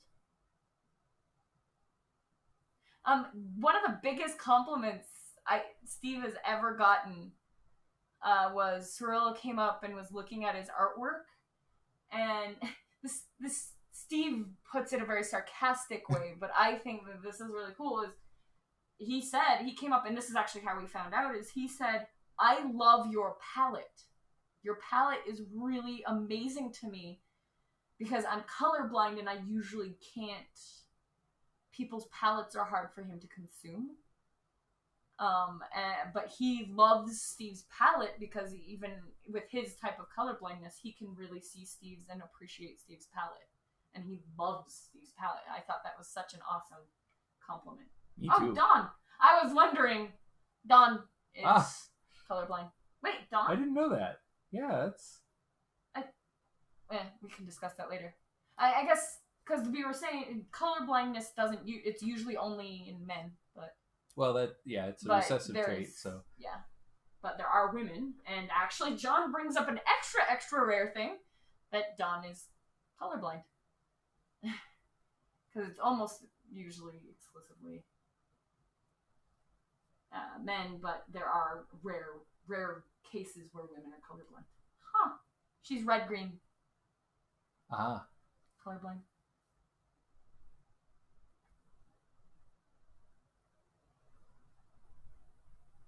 Yeah, and Don's an amazing artist, too. Yeah, Don's awesome. And as Business Wolf... John is awesome, too. Yes. Business Wolf put it up here. Values really can matter more than just color. And in some ways, we've discussed this. Sometimes I feel like some of those problems that a lot of these professional artists have that people would think are a detriment to being an artist actually help them break down and do art better because they're not getting overwhelmed or getting lost in the details. Let me stop and put that forward. Too many things. The artists that are blind in one eye, it helps flatten that image, and they're not having to... every artist has seen this and had to deal with this, where you're screwing something up because of that 3D nature of seeing something. You learn a lot more that way. It's better to draw something from life, but it can screw you up, too. And so I do wonder sometimes if one of those artists that are blind in one eye, it helps them flatten things a little. I wonder with the colorblind artists if they stop messing and being so concerned about all of these other things that they can really stop and focus on values. Because that's what they tell a lot of people is listen, don't get caught up in all this crazy color. People jump way to that and just are too overblown because they're jumping to that first. Focus on values first. Do monochromatic pieces and stuff like that, and then add color to that so you don't have to learn. And so I wonder if that helps in some ways.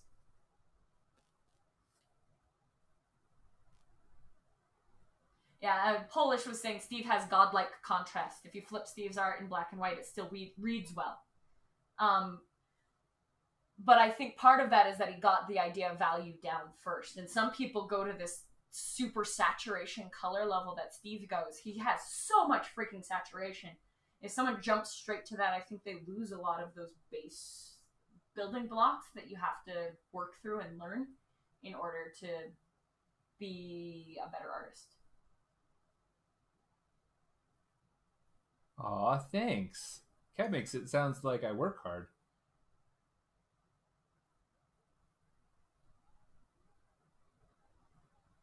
Donato has been posting his drawings from high school, which is interesting to see. And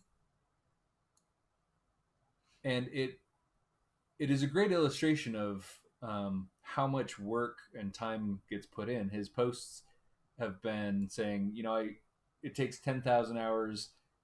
The saying is that it takes 10,000 hours to master something, and he's been posting these batches of his drawings from high school and basically saying, I'm pretty sure that I hit that during high school, looking back at how much time I spent drawing. Mm-hmm. But you can still continue to go. So it's kind of interesting. The two chat rooms are actually saying similar things, even though they're not seeing each other. It makes me really happy. Doric was saying with face blindness, you can focus on the face and what it actually looks like rather than being thrown off by being an individual. And I think that is exactly what we talk about with the basics is people are drawing symbols when they first start drawing, and they need to learn to draw shapes, not symbols. And so I do wonder, Doric, with face blindness, if that could help you focus more on the shape and not the symbols or the association. Echo Chernik, who is our friend who's face blind, she, even her husband of however many years, she couldn't, turn away from him and describe him to you. That's how extensive her face blindness is. And she just makes sure she uses models and really focuses on that structure and shape. Mm-hmm. One of the things that you have to kind of unlearn when you first start doing portraits and stuff is you have to unlearn the shortcuts that your brain has made for you. Noses especially. Eyes, yes. I guess eyes are the main one we focus on, but everyone gets frustrated about drawing noses is because it's not a shape that everyone thinks it is. Oh my gosh, there's so much going into a nose. Mm-hmm. And we also don't have we end up making these little shortcuts in our head, and a nose, our shortcuts tend to be even simpler than everything else. So we get really frustrated as we start to focus on what we at first consider the more important parts of the face, like the eyes. So we'll start getting that stuff down earlier, and when the nose comes up, it's I don't want to say it's a complex shape, but it is. And we both don't have a shorthand for it as much. And we've also... It gets neglected because it's not seen as one of those important features as much as it needs to be. By the way, John gave a very good compliment, I think, too. And he says he remembers being drawn to Steve's art back when he could still see color. But the shading's always so good that even without color, he can really appreciate it. Well, thank you. So, yeah, Polish brought this up, and this is kind of what you're talking about. Anime is the worst at that point, since it doesn't teach structure, but an oversimplification of symbols. Mm-hmm. And so yeah, we can see and watch and enjoy anime, and their simplification of these symbols looks great, but then when you try to draw in that style, you're not realizing that it's based off of structure. And actually, that's why Polish, I think you are so successful in your style, is because you keep that structure there. And while you do have a lot of symbology to your art, you realize there's that structure underneath, and it's based off the structure and the simplification of a structure, not the simplification of someone else's simplification. Does that make sense? It's not copying someone and someone else put a triangle here, so I'm gonna put a triangle here. It's knowing, I'm gonna put the simplification of a triangle here because that's that underlying shape.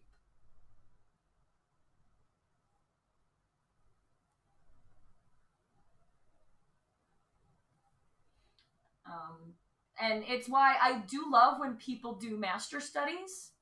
Usually, if you're at the level of a master study, you're kind of beyond that. But I love when people do master studies, but I sometimes do get worried about people copying a piece of stylized art instead of just doing reference. Is because they'll do it without realizing why they're doing that. Well, it's a good thing to do master studies, to see how other artists tackle the same problems that you run into. But what Kat's talking about is definitely an issue, which is when you do a master study, there are already decisions that have been made by the artist. And while that is what you're trying to learn, is why did they do what they did? If you're not paying attention and you're not thinking of it that way, you can pick up their bad habits, or you can miss learning things, especially in highly stylized kinds of artwork. Like if you're trying to learn anatomy from anime, you're not gonna learn it because that's not one of the things that they focus on. But if you want to learn stylistic poses, a lot of anime has some interesting like color treatments. The printed stuff, manga, tends to have a lot of interesting design work. The animated stuff, not as much because it'd be too much work for the animators. But there's lots to learn from any style and any artist. You just have to know what you're going for, and don't pick up the weaknesses of the medium or the artist as you're going.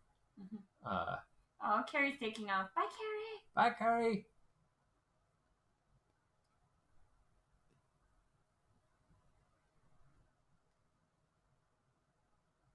You know, if you're looking to study brushwork, you want to find people where that's their strength.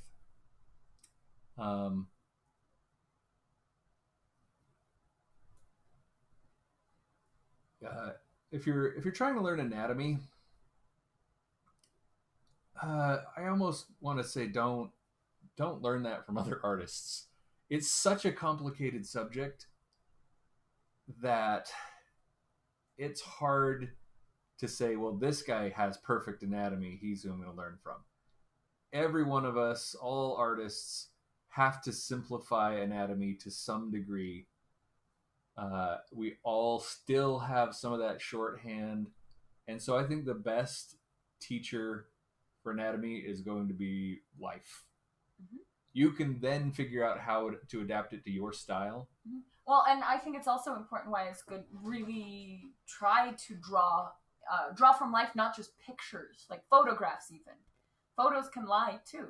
Mm-hmm. And so, while it can complicate things, like we talked about earlier, where I feel like some of those artists that are blind in one eye have things simplified for them, or I wonder if they do. Drawing from life and that is so much. You can learn so much more than even just a photograph.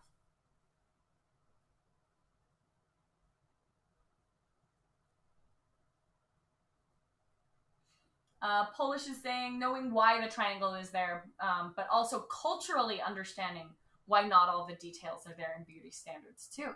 Oh, Sometimes culture is doing something for an artist that might teach you some bad habits. Business Wolf says that I know I definitely picked up bad habits from artist tutorials. I was stuck to just one specific way of doing something, drilled into my brain, and then was like, oh, this is wrong. I need to unlearn this. Oh yeah. So I quote learned my anatomy from comic books in the 90s. And if you're familiar with comic books in the 90s, it was less than accurate. That was if you guys have heard of the artist Rob Liefeld, he was big back then. And he is now kind of notoriously known for some of his anatomy mistakes. Not liking hands and feet. And that he hates hands and feet. So speaking of, this is going to be a funny piece Polish because... just put up here, Scott Campbell, Danger Girl. Yeah. Although you can still learn a lot from Joe Scott Campbell. Thinks of Captain America. Alora, cough, Liefeld. Yeah. J. Scott Campbell, though, like, he has a lot of cool style and line work that you could learn from. Just don't learn anatomy. Don't learn how long a woman's legs are from Joe.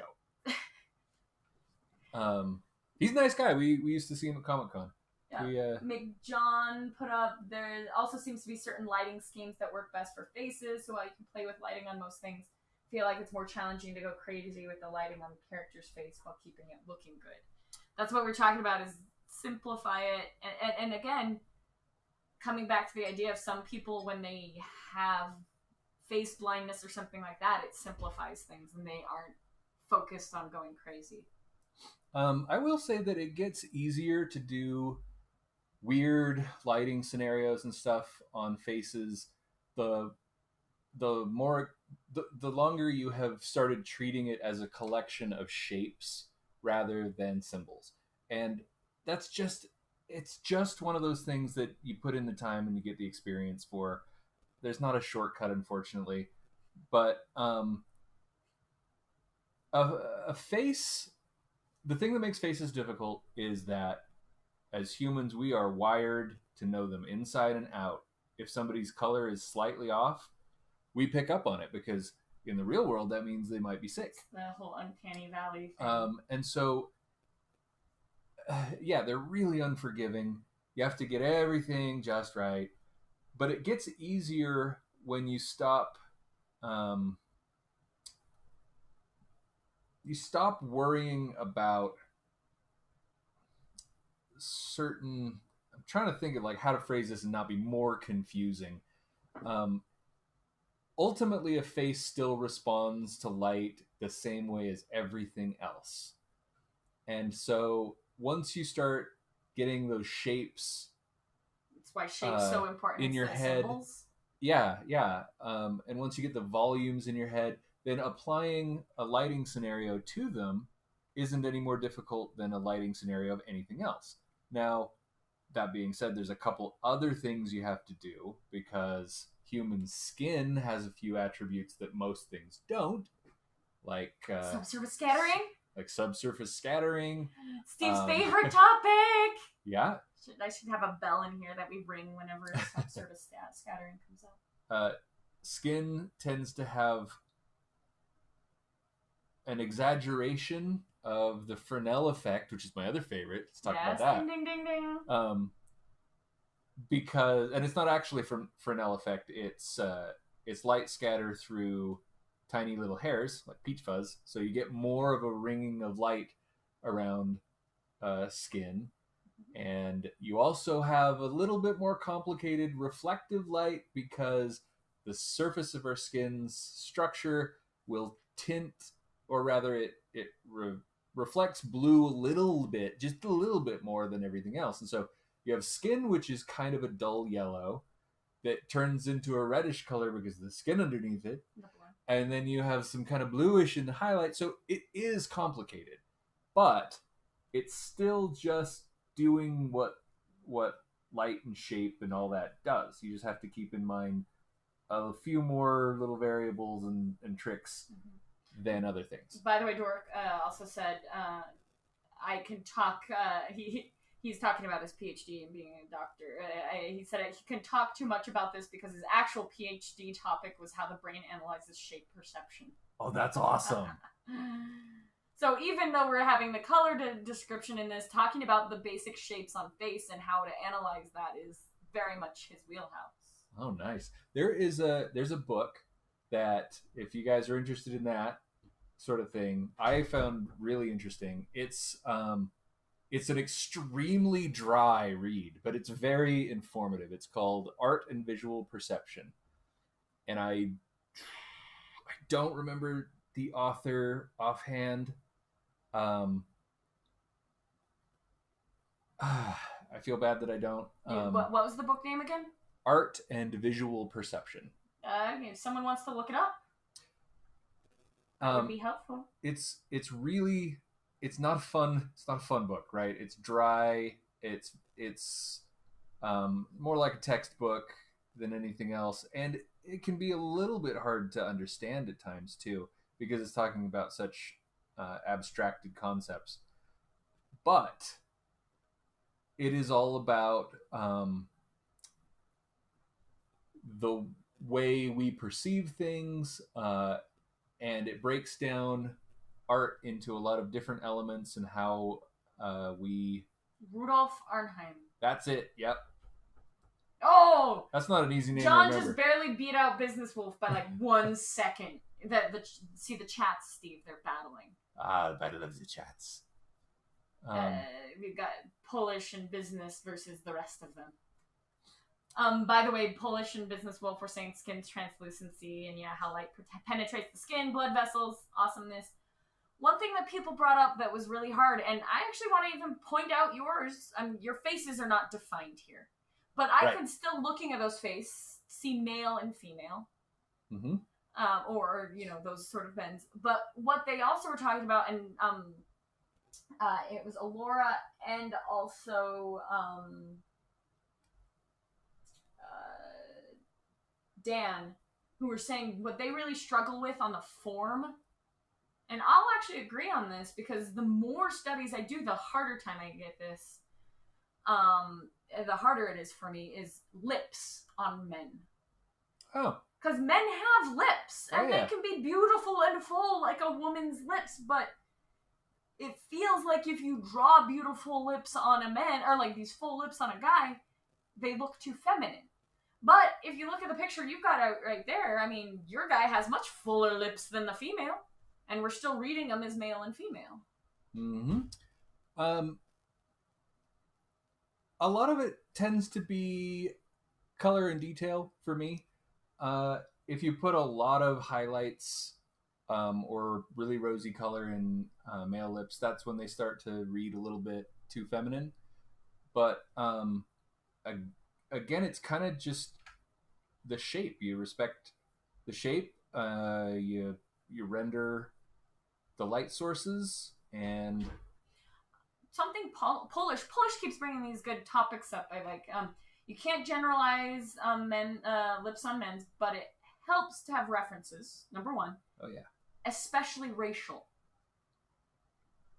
And so that could be maybe what's throwing things off is the different, and Business Wolf was bringing that up earlier, for different, how people's communities and stuff are going to affect what they focus on as beauty. So. McJohn says one of the things that gets him about lips is the color plays a big role in them. Mm-hmm. You usually waits till the end to throw the colors in.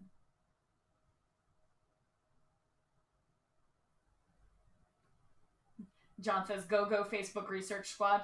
It's actually usually Asteroxo is usually my researcher. I usually have him on here doing that, but he's not on tonight. I always throw them to Asteroxa. But thank you, everyone else, for doing it.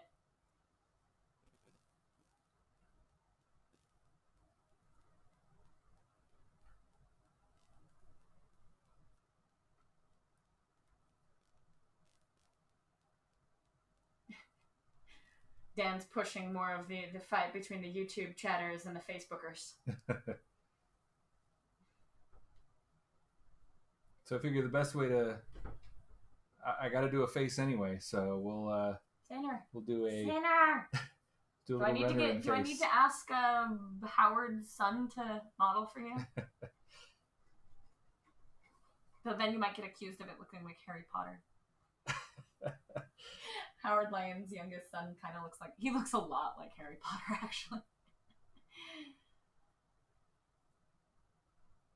But he's kind of, yeah, like I said, how I always kind of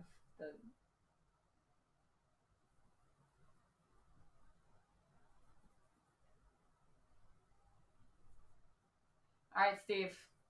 Those aren't lips. How? We're getting there. Okay. Teach us the way of men's lips. Because so for me at least, the first thing is not to get... Robert made it home. Robert the Viking just made it home from work. Oh, congratulations. Awesome. Dude, go to bed. I mean, we love having you here, but dude, go to bed. All right, continue, Steve. So, one thing if you're essentially inventing a face from a sketch and you're making up the lighting, you're doing all that kind of stuff is, or if you're doing a study really, is don't get too detailed too fast. Like, I don't want to drill right into to the lips until I have some context to put them in. So the first thing I'm doing is just kind of feeling out, just like I was, still am with the armor, just where I want to go with his colors and values. Renarin has the tan Alethi skin, so I'm trying not to get too light anywhere. He's probably still too close to Caucasian.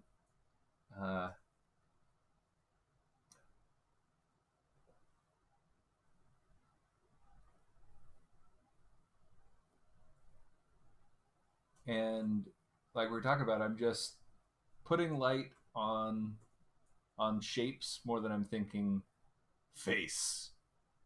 You know, I know that this surface faces this direction, so it's going to have some of this color and some of this light.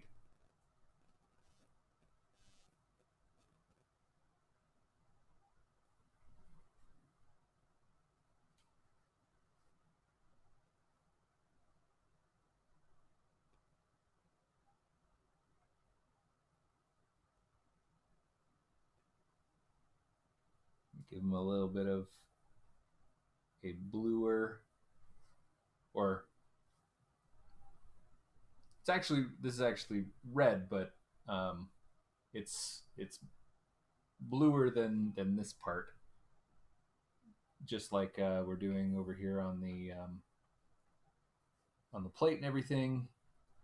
Not as dramatically though, because the metal, the gold, it's going to pick up a lot more color from reflections, a lot more contrast from reflections than this skin is. The skin has a lot more diffuse color, or if you prefer the term albedo or albedo, they're the same thing.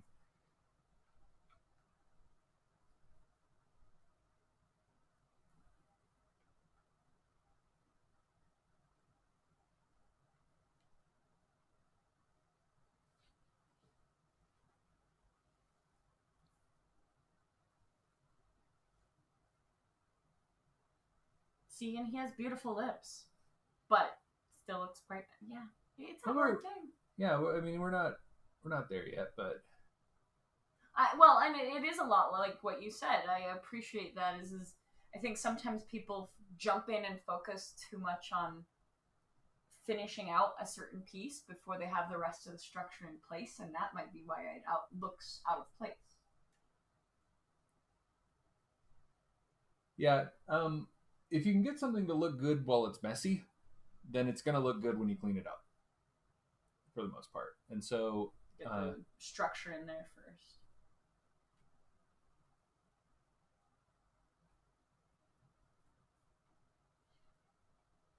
so I'm just trying to figure him out a little bit, and then we can go in and do a little more detail. Because once all the rough stuff is there, it really is just about cleaning it up, and that's why getting the rough stuff right is important. Um, if you just jump in and start rendering from nothing, you're gonna have a lot harder time getting everything to match and feeling like it's in place.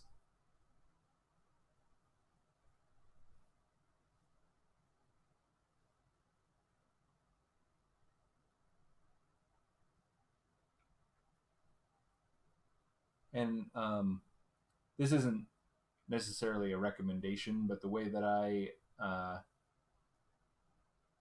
do faces, whether it is at paint night or when I'm doing this sort of thing, is I pretty well leave the features out until last. I'll start with head and skin, and I'm not thinking about the eyes uh, at all until I've basically got the head to put them in all finished, or at least pretty solid.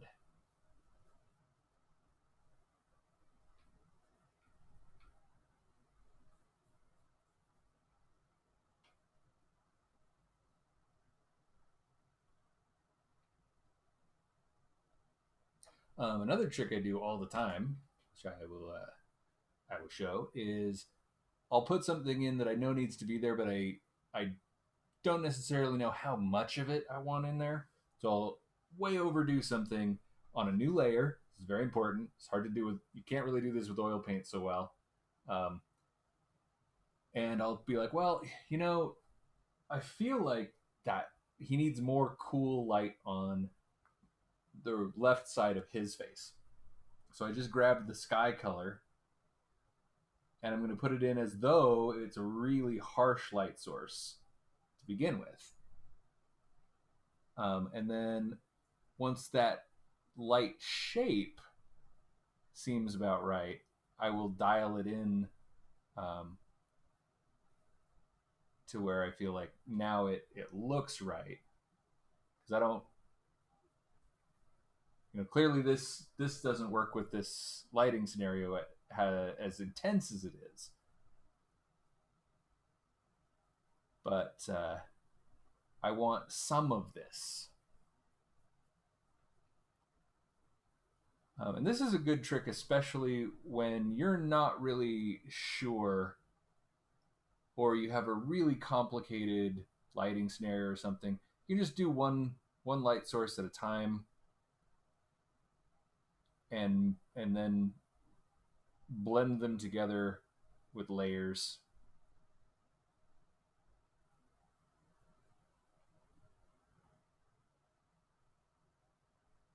Again, I'm not real concerned with everything being detailed and perfect.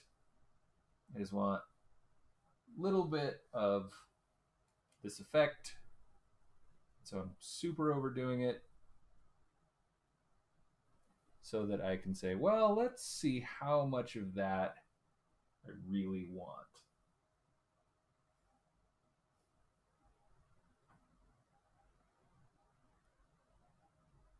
Oh, Eritryl's on.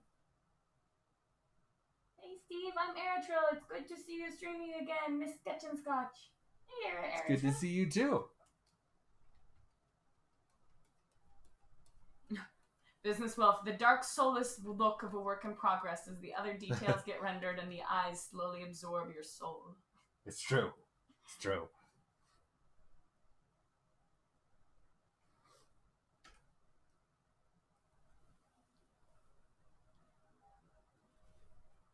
Like another thing is little bit of subsurface scatter. Just put that along the shadow line. And again, way overdoing it. So I can just dial it back.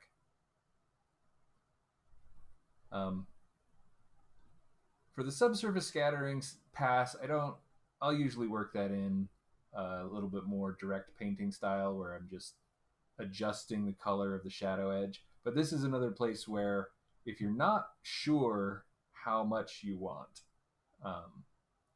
you can do it this way and overdo it so that you can cut it back. Just have a little bit. I don't know if you can see the difference with the compression that I'm sure the video is sending it, but it just warms up the edge of the shadow and mimics. Not so mature. Hey!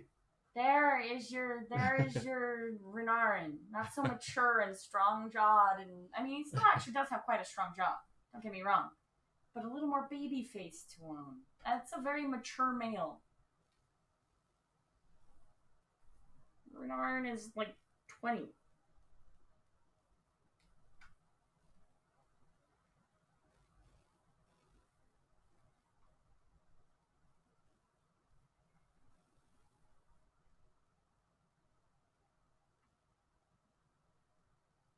Oh, Polish is wondering. Brings up a topic, Steve. Uh-oh. How do you feel the direction Disney took with Star Wars? I loved your old Legends work, but it seems like they're catering towards Karens now. I think it kind of depends. Like, are you talking for me, it depends. Are you talking the movies or are you talking the new stuff they're doing on Disney Plus? Because The Mandalorian went back to their roots where it's not some grand save the world, save the universe thing. It's just a simple story about two people and the people they meet along the way. Like Lone Wolf and Cub. Yeah. It doesn't need to be always a grandiose story. And I love that they went back to that with The Mandalorian. The movies got messy. They got really messy, and they tried to do too much. Yeah, I think The Mandalorian has been brilliant. And I'm excited for them to start to bring in... There's two things that they talked about where they wanted to bring in... what's her name? Rosario Dawson? Yes. And then they're going to give her a She's going to be Ahsoka. Yeah, she's going to be Ahsoka, and she's going to have her own show. And I hope that they keep it down to earth like that, like they did in the first season of Mandalorian. I hope they keep it kind of like that in the second. And for the Ahsoka TV show. Where it's not always... Well, Jon Favreau... I see your Death Star and raise you 3 Death Stars. Oh, yeah? I have a zombie apocalypse army of Death Stars.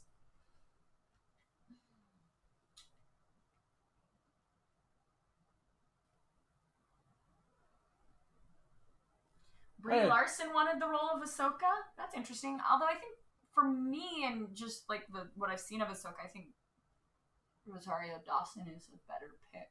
But Brie Larson would have been interesting.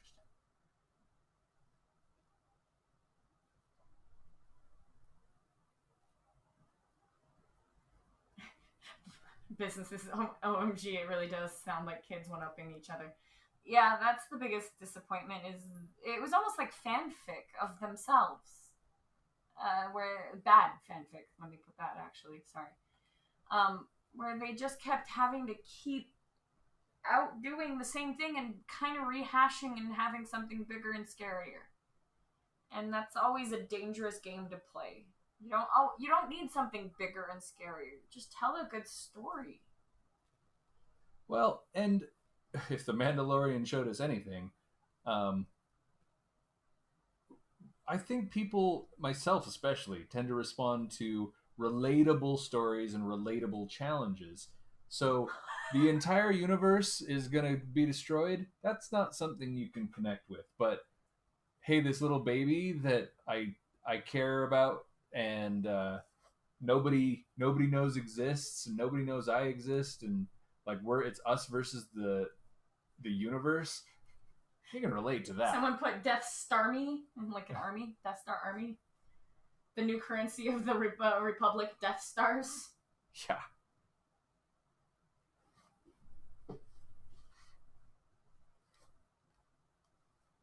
And, Polish said something that's harsh, but kind of, I can see it, and now I can't unsee it. Thanks, Polish. Oh my gosh. Said Brie Larson he doesn't like her as an actress, but he says he looks like everyone's ex-wife.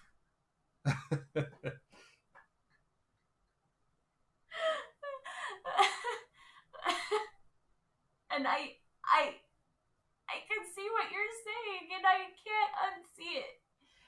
You're a bad person. So for me, I still too strongly associate Brie Larson with her role in Community, which I really liked. She only had like one or two episodes, but she was this adorable nerd who like was dating Abed. And I really thought that was funny, but I can't unsee that where I still think of this cute nerdy girl with her what was it? She was a coat check for one of the high school dances, and she was going through the pockets and reading somebody's Bible. Abed was like, "Hey, so you want to go dance or whatever?" She's like, "No, I'm reading the Bible. I need to figure out how it ends," or something like that. And then, of course, it was, "No, yeah, if I'm reading this, I'm bored. Let's go." I like Brie Larson, okay, as an actress, but I can't unsee the everyone's ex-wife thing. No, thanks.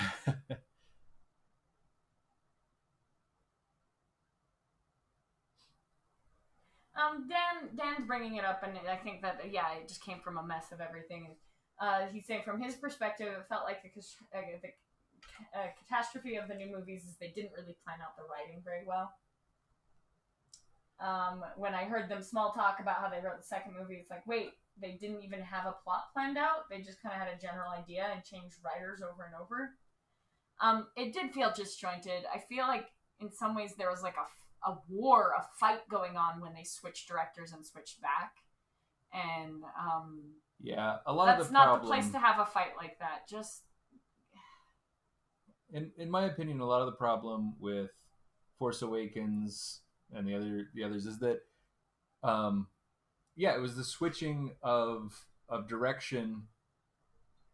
I mean, both literally the director and the ideas the directors had, because J.J. Abrams wanted to do his thing.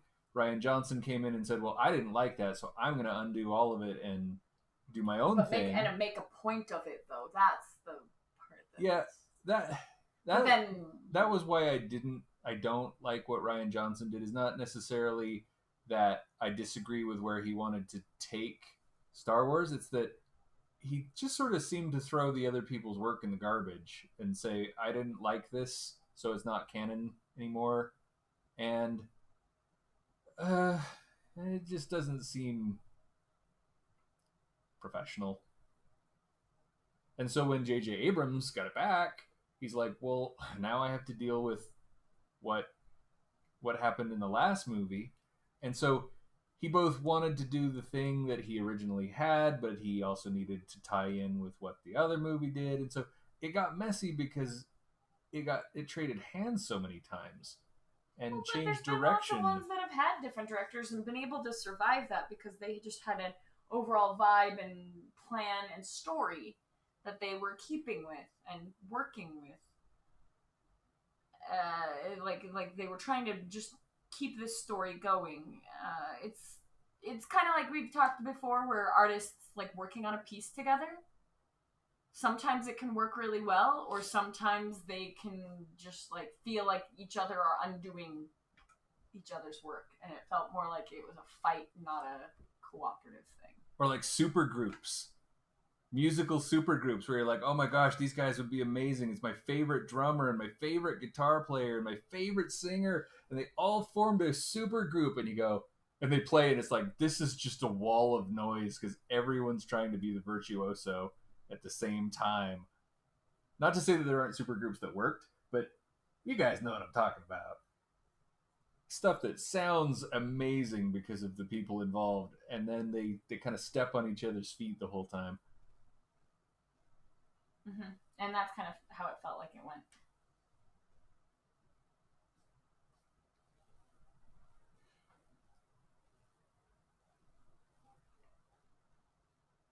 Yeah, Polish kind of said, yeah, each film was planned to have one different director passing the baton, but instead he wanted to change how sci-fi was consumed. Unfortunately, he did it to an established franchise. See, that's why I totally love Serenity. Oh, Firefly. Firefly. Yeah. Don't do it to an established, like, change your world. Change sci-fi. Yeah, so full disclosure, I liked all three of the new movies. I didn't think they were perfect. I didn't even necessarily think they were that good, but I still enjoyed them. And there is a part of it that I kind of get what they were going for, and I appreciate that. And it's got to be hard to make movies these days, especially like I feel for anyone who has to take on something as well established as Star Wars. That being said, Jon Favreau with The Mandalorian, he just nailed it. Like, The Mandalorian is very close to perfect in my opinion. Dante Picasso in here says there's a level of chemistry needed to pull off stuff like that. Yeah, because and I think there's a level of checking your ego. Yeah, well, there are little nitpicky things that you can pinpoint about the movies, but there's also like everybody did a pretty good job. It's not like one thing tanked the movie. But I mean, like the latest one, Last Jedi, it had some stuff that was cringeworthy to me, but I still liked it overall. There's a lot of missed opportunities. I felt like the whole 3PO arc could have been so good, giving him a finale, closing his character arc with a proper hero's journey character conclusion of he's finally confronted his greatest weakness, makes the ultimate risk, ultimate sacrifice potentially for his friends, and it's like that's where they were going, and the way it's written, or rather the way it looks like it was meant to be presented, I swear that was the intent. Was they were like, is it too early to talk? Is there spoiler rules? It's been out for a while. I feel like tiptoeing around it isn't gonna. Anyway, that was a missed opportunity, I believe, and it was the last movie in the franchise, so they could have definitely been more aggressive. And so there's a part of me that has edited the movie in my head as to what I feel like they intended to do with it. Dude, the YouTube people versus the Facebook people are fighting off each other, but I think it's in opposite ways. I think we have, and I've actually seen this. Either you love or hate it.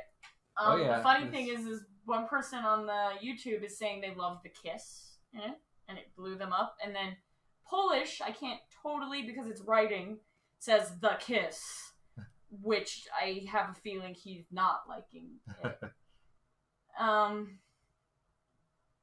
I can't tell 100%. So I think, and that's what's been so interesting to me, is I'm kind of neutral on a lot of it. I'm like you. There were parts I enjoyed. There were parts that were really bad, but I just take the stuff and I enjoy and go with it. and don't let it wreck the rest. Like, there's too many people where, like, there's one thing in a movie that bothers them, and they let it ruin the rest of it for them. Yeah, because, like, the whole treasure hunt kind of thing at the beginning, I was not a fan, right? But there really were a lot of things about the movie that I did like. And so, as I've gotten older, I've gotten a lot better at that, let go of the stuff you don't like and like the stuff that you do like, and in general enjoy life more. And that's definitely my philosophy with movies and TV, is it doesn't even matter. So I actually do agree with business on this. Business says, lol, honestly, after watching Mandalorian, seeing the last movie would be a downgrade, and I don't want to be disappointed. Yeah. Yeah.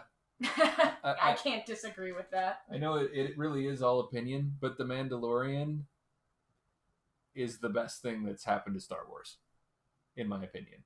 It's so good.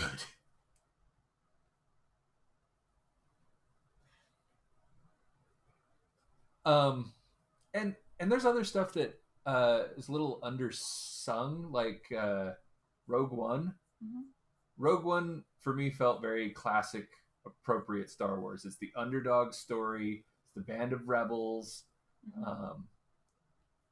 And I also like that sort of story. It goes back to the samurai style story that the original Star Wars was based on, because a lot of people will say it's a space opera. Other people will take it a step further and say, well, it's a space western.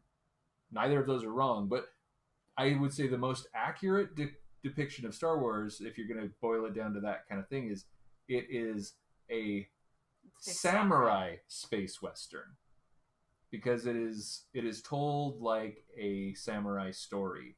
They have samurai values, and George Lucas had a lot of influence from some of those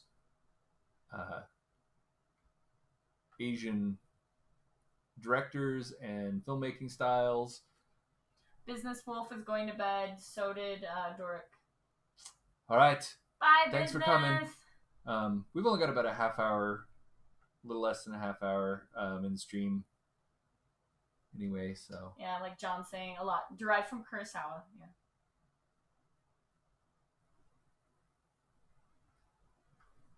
And like, if I could make a Star Wars movie, I would basically take Seven Samurai and do it with Jedi. Yeah, but like failed defunct Jedi. It's not this. Yeah, not good Jedi. Not these like the amazing, the prophecy foretold sort of things. It's kind of the screw ups and the dregs. Yeah, and to me that was what made Seven Samurai so appealing and relatable. Is these aren't the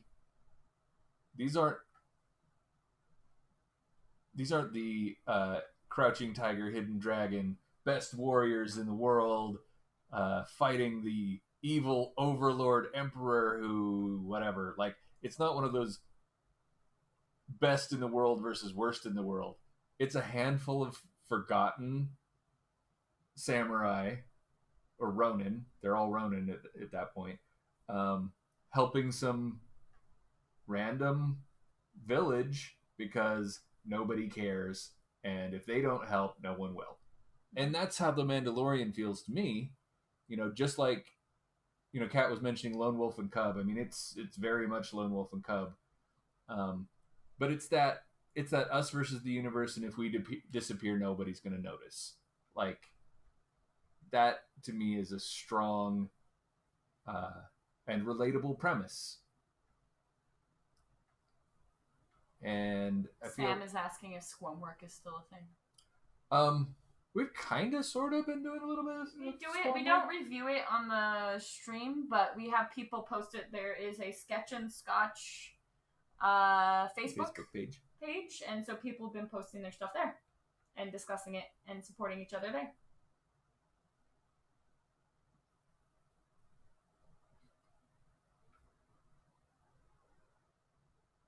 If you were to give people a squam work tonight and have them post it there, Steve, what would it be?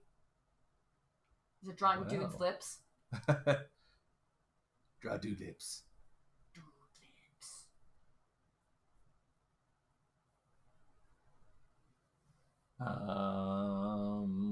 Yeah, Polish is people are agreeing. Yeah, Seven Samurai would be awesome. Polish says Mandalorian is like the best aspect of a western.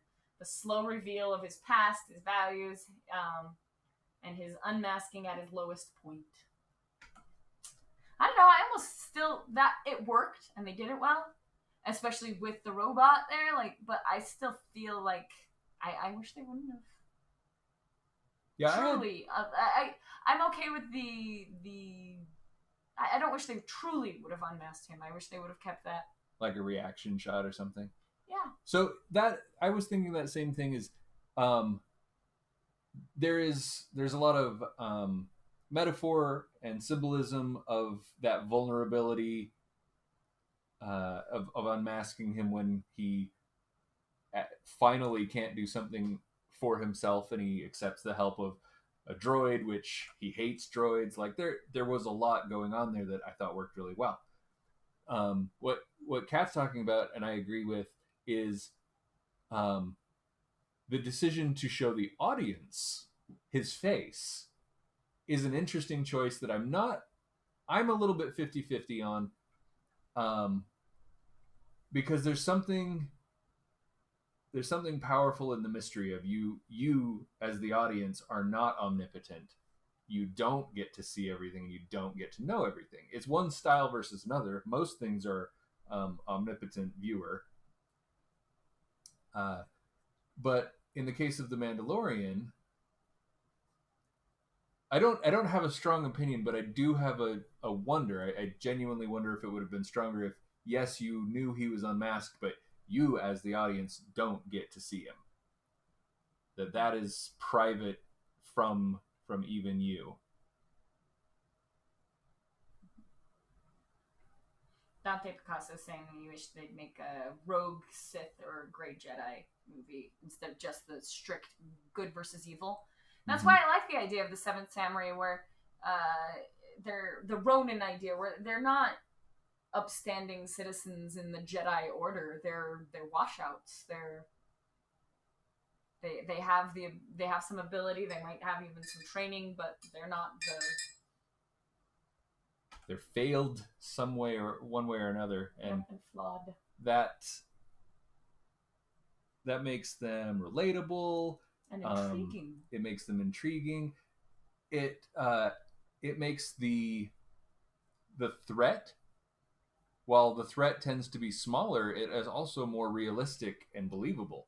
If it's Luke Skywalker, well, yeah, he's got the pedigree, he's got the destiny, he's gonna be fine. Whereas if it's Joe Schmo, the failed Jedi Ronin who is now an alcoholic, and he's there with 6 other dudes who have equally sad backstories, you're thinking, are they really going to make it out alive? How many of them are going to make it out alive? And so there's more of an investment because you know that at some point there's more genuine risk. Yep, and that is a little what they did with Rogue One. Yeah. Rogue One was kind of the underdogs who didn't have all the fancy stuff, but a job had to get done. They didn't know if they were going to make it out, and it didn't matter because job had to get done. Like Rogue One was, I thought, very good.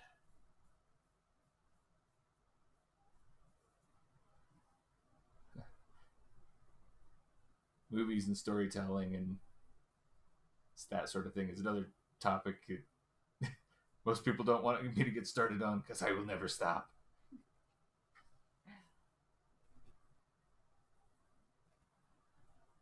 That's right. We all like geeking out. Robert the Viking said Rogue One is essentially the Dirty Dozen. Mm-hmm. Oh, yeah. It's interesting how many movies have pulled, like, I guess it's not even trying that hard, but Seven Samurai and Magnificent Seven,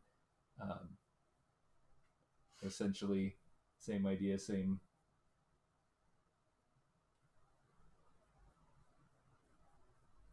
Dirty Dozen. Yeah. Mm-hmm. Well, it's also partially, like you said, it has those three aspects. It's a samurai space western.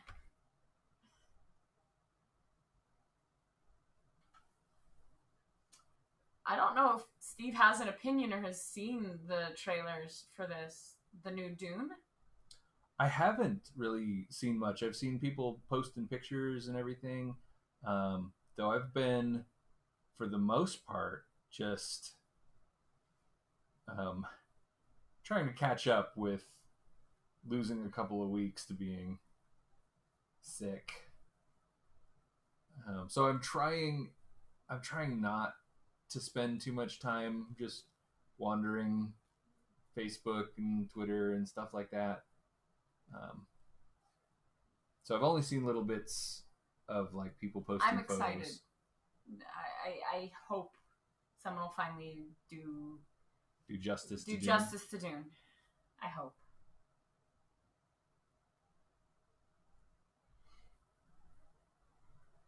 We shall see.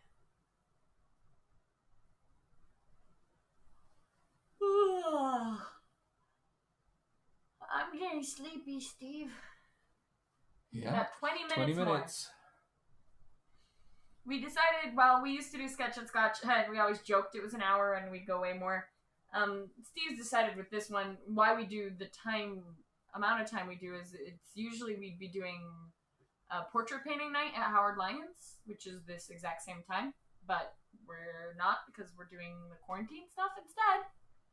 But once Steve started doing it for the 3-hour period, he just feels like he can get a lot more art done because he just feels like he's warming up. He just got warmed up, and then we stop. So.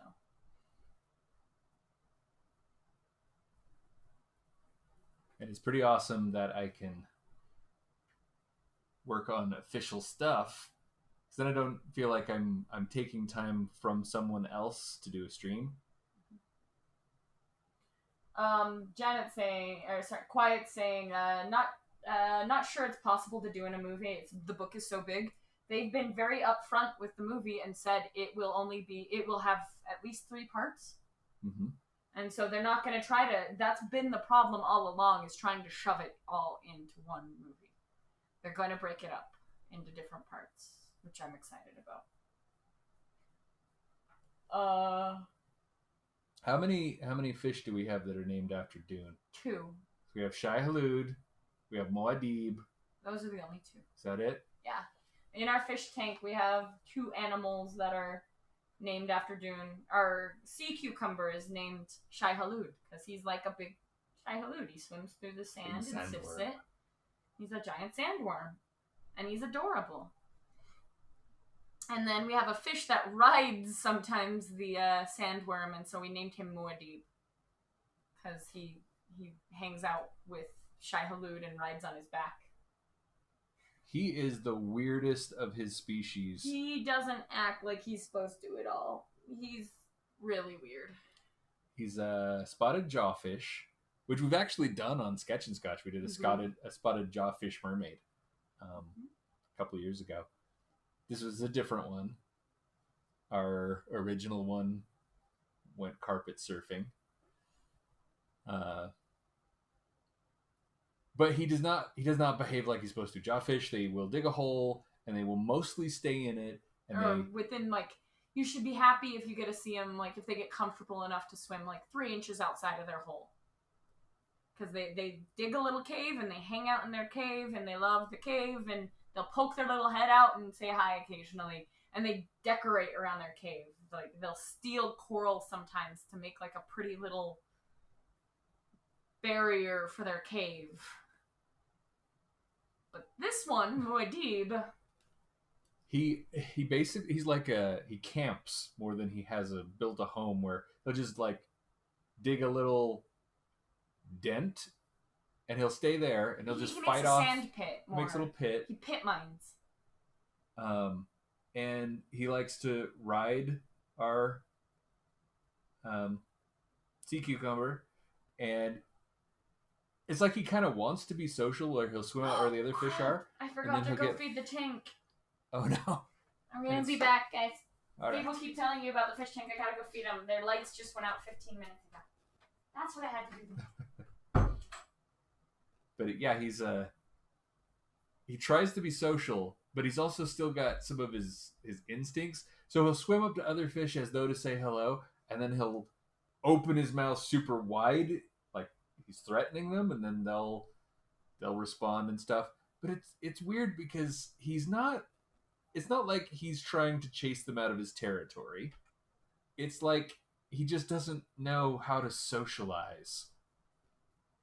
So he's a really weird jawfish. And he's had a ton of names. We keep renaming him because of his weird behaviors. I don't even remember what we called him originally.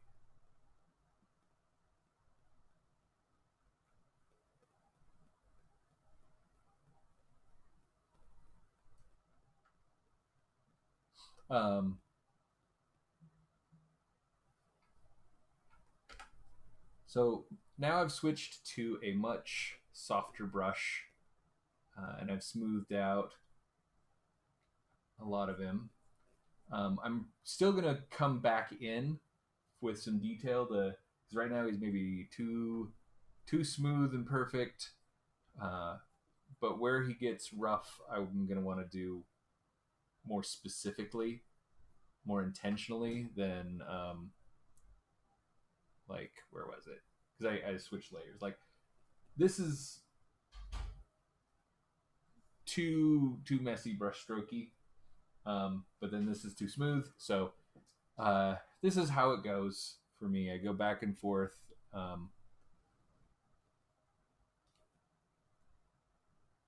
If I have good reference, I can do more direct, just lay down what needs to be there. But I have to feel things out a lot more when I'm inventing. That's probably not a great word for it, but when I'm working without reference.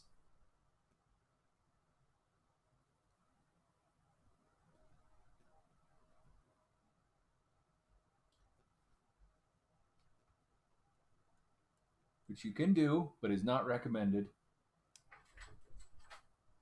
Okay. That's fast. Cat's back. Well, we need to feed Sir Hiss in a little bit, too. Ah, yes. Our snack gets to eat, too. Yes, he eats every 2 weeks, but tonight is his food night. He gets to eat a fat little rat.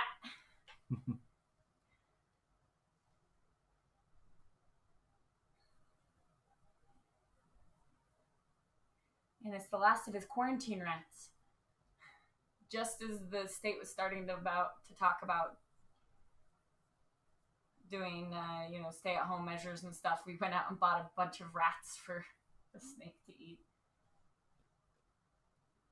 So we wouldn't have to go out again. And it's a good thing we did.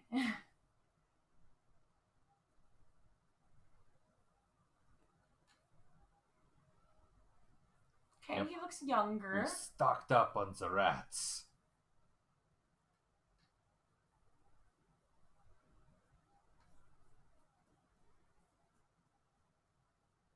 So this is another overdo it to tone it back thing. We're giving him a little bit of a rosy cheeks, rosy nose, some color to the lips because men have it. I think that makes him look younger. It makes him look more real and fleshy, but we're going to tone it down because we don't want him to look like he's like wearing makeup or something. So we get the stuff in the right place, and then we pull it back a little. We tone it down so that there's just enough to make it look fleshy.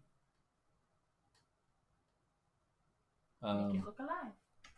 Might want a little Robert bit the Viking more. says he's going to bed now. Well, it's great to see you, Robert. Bye, Robert the Viking. And rest well.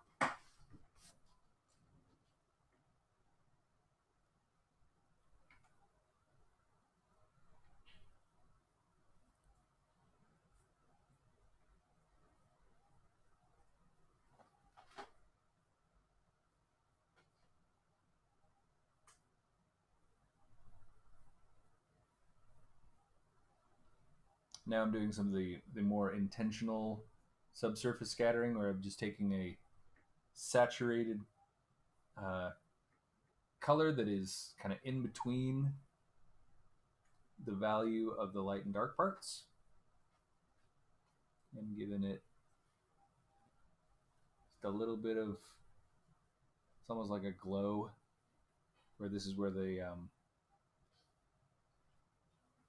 light is scattering, hitting the blood and scattering back through the shadow side. And again, it's just a subtle effect that makes it look a little bit softer, a little bit fleshier. Sam is saying winged eyeliner and glitter highlighter on the cheeks.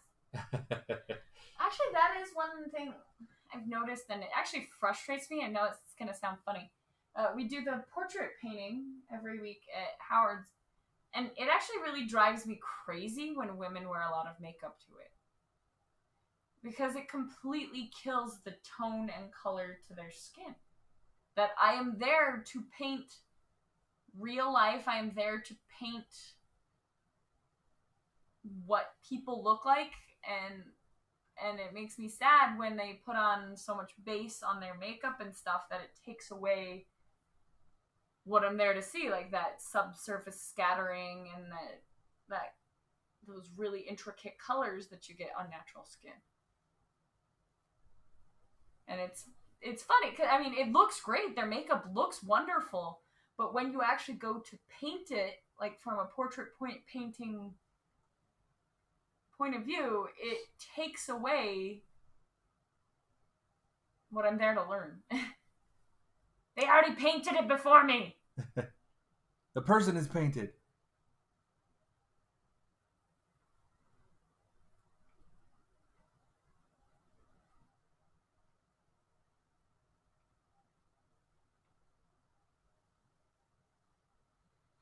It's not 100%, but it feels a little like I'm painting a mannequin. There's still definite structural stuff I can learn, don't get me wrong, but I'm always sad that I miss out a little on some of the skin intricacies because of the makeup. Yeah, it's one of the difficulties with makeup is, for the most part, it's opaque, like concealer and base and all that, and so you're losing some of those subtle things. I mean, there's some that work, like lip stain. Yeah, that's what I'm saying. Too much makeup is what I said. Little lipstick, mascara actually looks very nice because it draws out. A little color to the cheeks can be nice. Eye makeup is really interesting to paint, actually, but it's when they put on a lot of base and they take away all of that life to the skin. Skintrices, as Sam puts it. Oh, I don't have an opinion on this because I haven't even heard it. Polish says, even though you're not part of the comic industry, how do you feel if Warner and Disney pull out of the publishing, rumored? How would that impact Comic-Con and conventions you guys attend? It might make Comic-Con more worth going to. Yeah, we're not that affected by comics. Yeah, the only convention we have gone to that really would, I think, be really strongly affected by that would be Comic-Con San Diego. And in some ways, maybe it'd be for the best, because we haven't gone to Comic-Con in San Diego in years, because it's now just movie. The comics are no longer there. Yeah, it's movies and collectible con. It's all about the big fish, like the movies, and you are the tiniest little fish in that pond. And while I miss it, it's not because it was a great show for us, like financially or even connection wise. No, we got some good connections there. Don't get me wrong. But I miss our friends. We got a couple. But for the amount of time we've done Comic-Con, it should have been more than that. I'm not complaining, because some of those connections were super good. Yep, but, and we've had some wonderful. And they got harder to get every year. Like, nobody wanted to go wander the No. exhibit hall floor because it was just So packed and crazy that the people you'd want to meet weren't really on the floor anymore. Yeah. I miss our friends and I miss the people we'd get to see there. Like Ben Edlund would come and visit us every year. that was awesome. awesome. And so I miss those things, He's one of but my I don't heroes. really miss the con itself.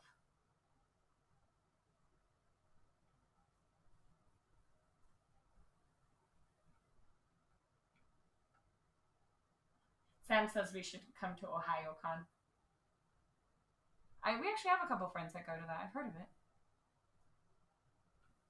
I think Nigel and Sarah do that one. Yep.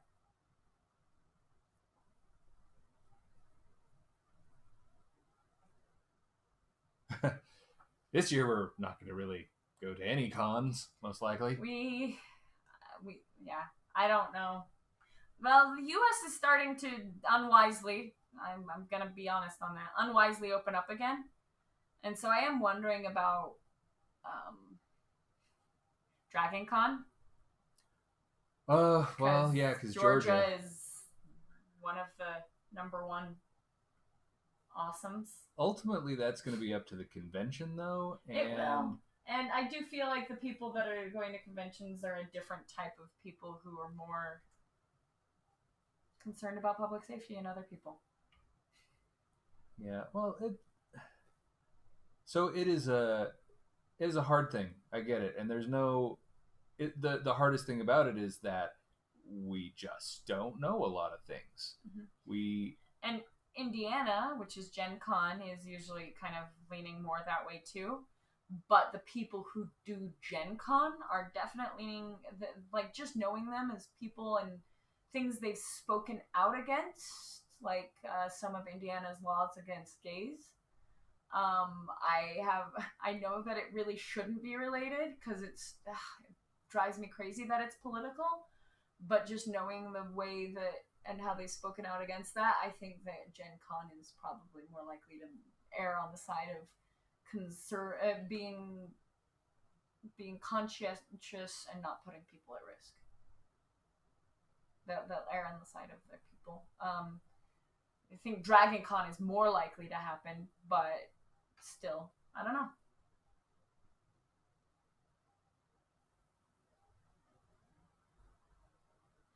Polish is saying liability to catch a virus at a public event would be insane, so I assume everything is canceled.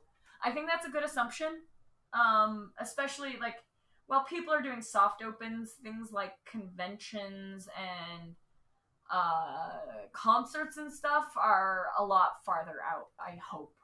Yeah, well, when you talk about risk and stuff, there's such a big difference between reopening some restaurants and local businesses and stuff like that, where yeah, there's a lot of social contact, and a convention where there's 100,000 people in one building who are in close proximity for 4 or 5 days, like that.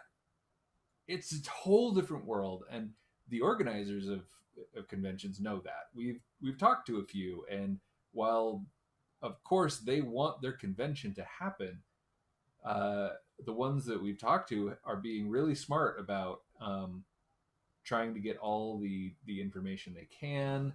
And as far as like, it really seems like they're all planning on canceling and then trying to figure out how to not ruin their show forever, because that's a big cancellation. People, we buy our spots a year in advance. Yeah, Gen Con personally called us to talk to us about how we feel about it all.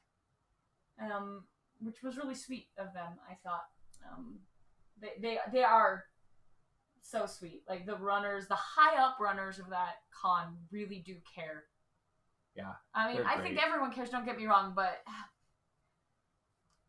that is, we've said it before, Gen Con is friend con. You could just hang out with anyone there and be instant friends. And so they really want to keep people that their nerd friends are their highest priority. Sam was saying, you mean unwise? It's totally in everyone's best interest to sacrifice the poor to a deadly virus so the billionaires don't lose stock. Yeah, I know I probably shouldn't read the comments out loud like that, but Well, hey, we've only got 2 minutes left. They can have a fight now. We can When run we away. win. Well, I know we have at least one medical professional on the phone, on the chat right now. Quiet. And I'm pretty sure we've got others. And I'm going to listen to my medical professionals. I don't believe that they have any sort of political gain by this. And I don't want to exhaust or kill them. They are bending over backwards to try to treat and keep us safe. And I think it's just a slap and actually a spit in their face to go against what they're recommending, because they're sitting there on the front lines trying to protect us all and putting their lives at risk and in danger. And people who say, well, it's only 1 or 2%. Well, these people are going out there and risking their lives and becoming part of those statistics to make sure it's not a higher percent. So you could shut the hell up if you're going to say stuff like that. But Cat's preemptive strike. I don't think there's going to be any sort of fight, because I know the type of people who support you, Steve. Uh-huh. And they're all loving and caring people who love and care about each other. I agree. And about our medical professionals, we love you. Fans.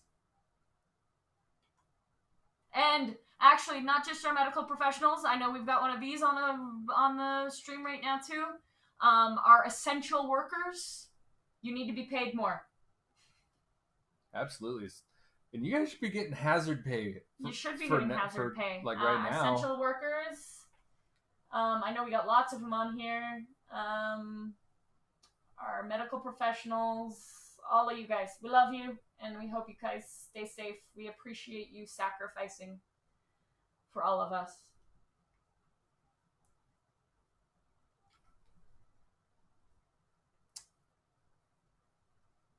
All right, so we didn't really get all the way through this, through the face. Oh, okay. I thought you were reading the picture. I'm like, wait, oh what? yeah, you were expecting to get the whole There's no way I was gonna get the.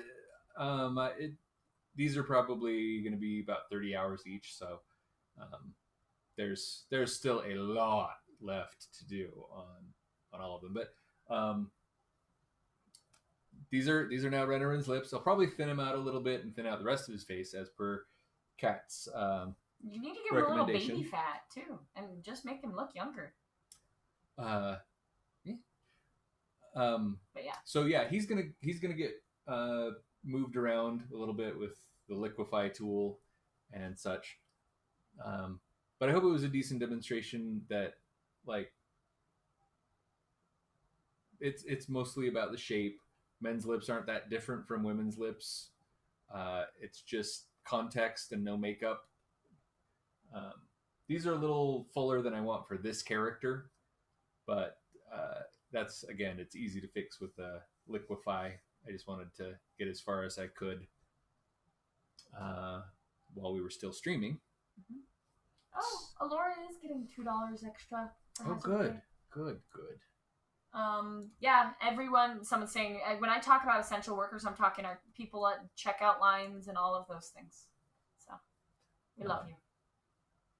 And normally I don't focus in that early, so now that I pull out, I'm seeing that I do need to do some more work to tie him back into the lighting scheme of the armor.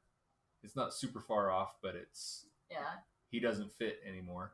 Well, you made that background so pink and his skin fits the background because you were so zoomed in and the background was standing out. But yeah, the greens and yellows. Yeah. So, and part of that'll come just like the rendering that you've got going on down at the bottom. Mm-hmm. And so, like when we were talking earlier, it's easier to fix things than to make things from scratch. Now I have something that I can look at and say, here's what is not working and what doesn't fit. But I have something to start with. So nothing is lost. Mm-hmm. None of that work is for naught. Anyways, thanks so much, guys, for joining us. I hope you enjoyed. For everyone, part of the reason we're doing this is because we do want to tell everyone, like you said, the frontline essential people, the medical people, we all love you. But those people that are out of work and stuff, we feel you too. And that's part of the reason we want to do this, is we want to put this together to bring the community together. That's what we're all about. an awesome community where we can sit and talk and hang out. Mm-hmm. And so we hope you all have had a good night and were able to, release some worries and just hang. Yeah, we'll be doing this again next week. Same time, same bat channel. Don't know what I'm going to be working on just yet, but it probably will be another Stormlight piece, or maybe the finishing touches on this one. But hopefully, I will actually be done with this one by then. But I could potentially bounce around and do one on the stream, like from more or less start to finish, over the next few weeks, or I could do wherever I'm at on any given piece for different ones. I think that'd probably be more interesting as different ones. Anyways, yeah, come visit us. Join us next week. Same time next week. We're hoping next Wednesday, 6:30 to 9:30. Yep, Mountain Standard Time. Mountain Standard Time. And yes, we love the random nerding, and we like all you guys, and we hope everyone does well. Our hearts go out to everybody. We hope you. We can focus on some of the positive, and art makes life better. Yeah. So go do some art, guys. Art makes life better. If you want a quick side-by-side of where we started. How far we got. We started with this. This is 3 hours later. Oh, wow. I didn't realize you'd done that much on the overall armor. For me, especially because I'm reading here, for me it was the calf and the face is all in my brain that you've done, but you really worked on the whole overall armor a lot. Thank you. So it pulls them out a little bit. There's still lots to be done, but it's starting to take shape. Anyways, we're gonna go feed our snake, and Sir Hiss. Yeah, well, hopefully we'll see you next week. Aw, John says it's his first time ever interacting with me. I'm a lovely conversationalist. Well, thank you. I used to always be the MC. For the last couple of weeks, I haven't been able to do it. I had some other stuff I'd been doing on for the quarantine sketch, but decided it'd probably, if Steve really needed to focus on a professional piece like these Stormlight pieces, it'd probably be easier to have an MC in here to read the chat and control the chat. So, later, guys. Hopefully we'll see you next week. Until then, don't forget to be awesome. Bye-bye.